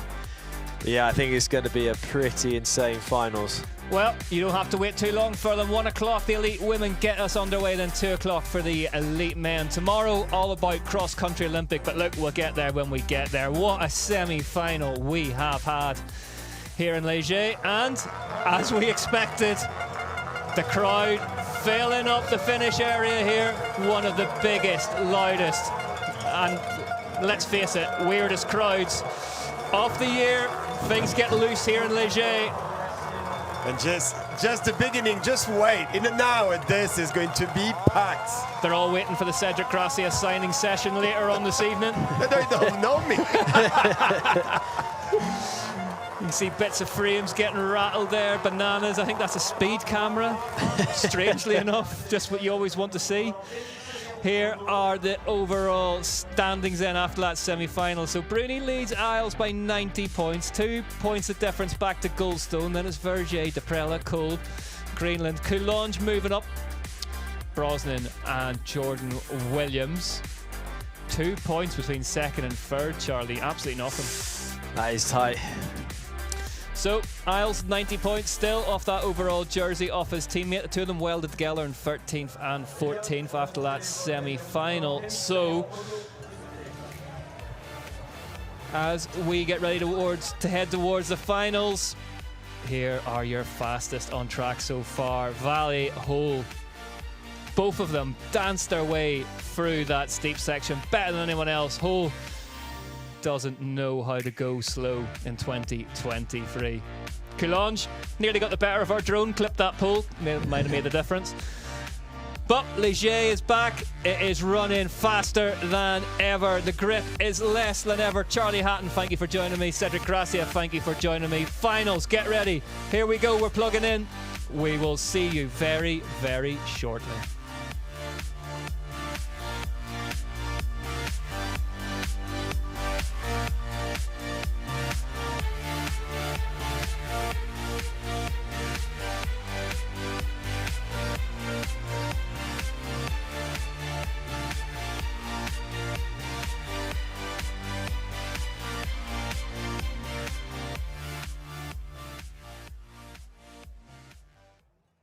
Mais genre, tu vois, si tu ralentis un peu.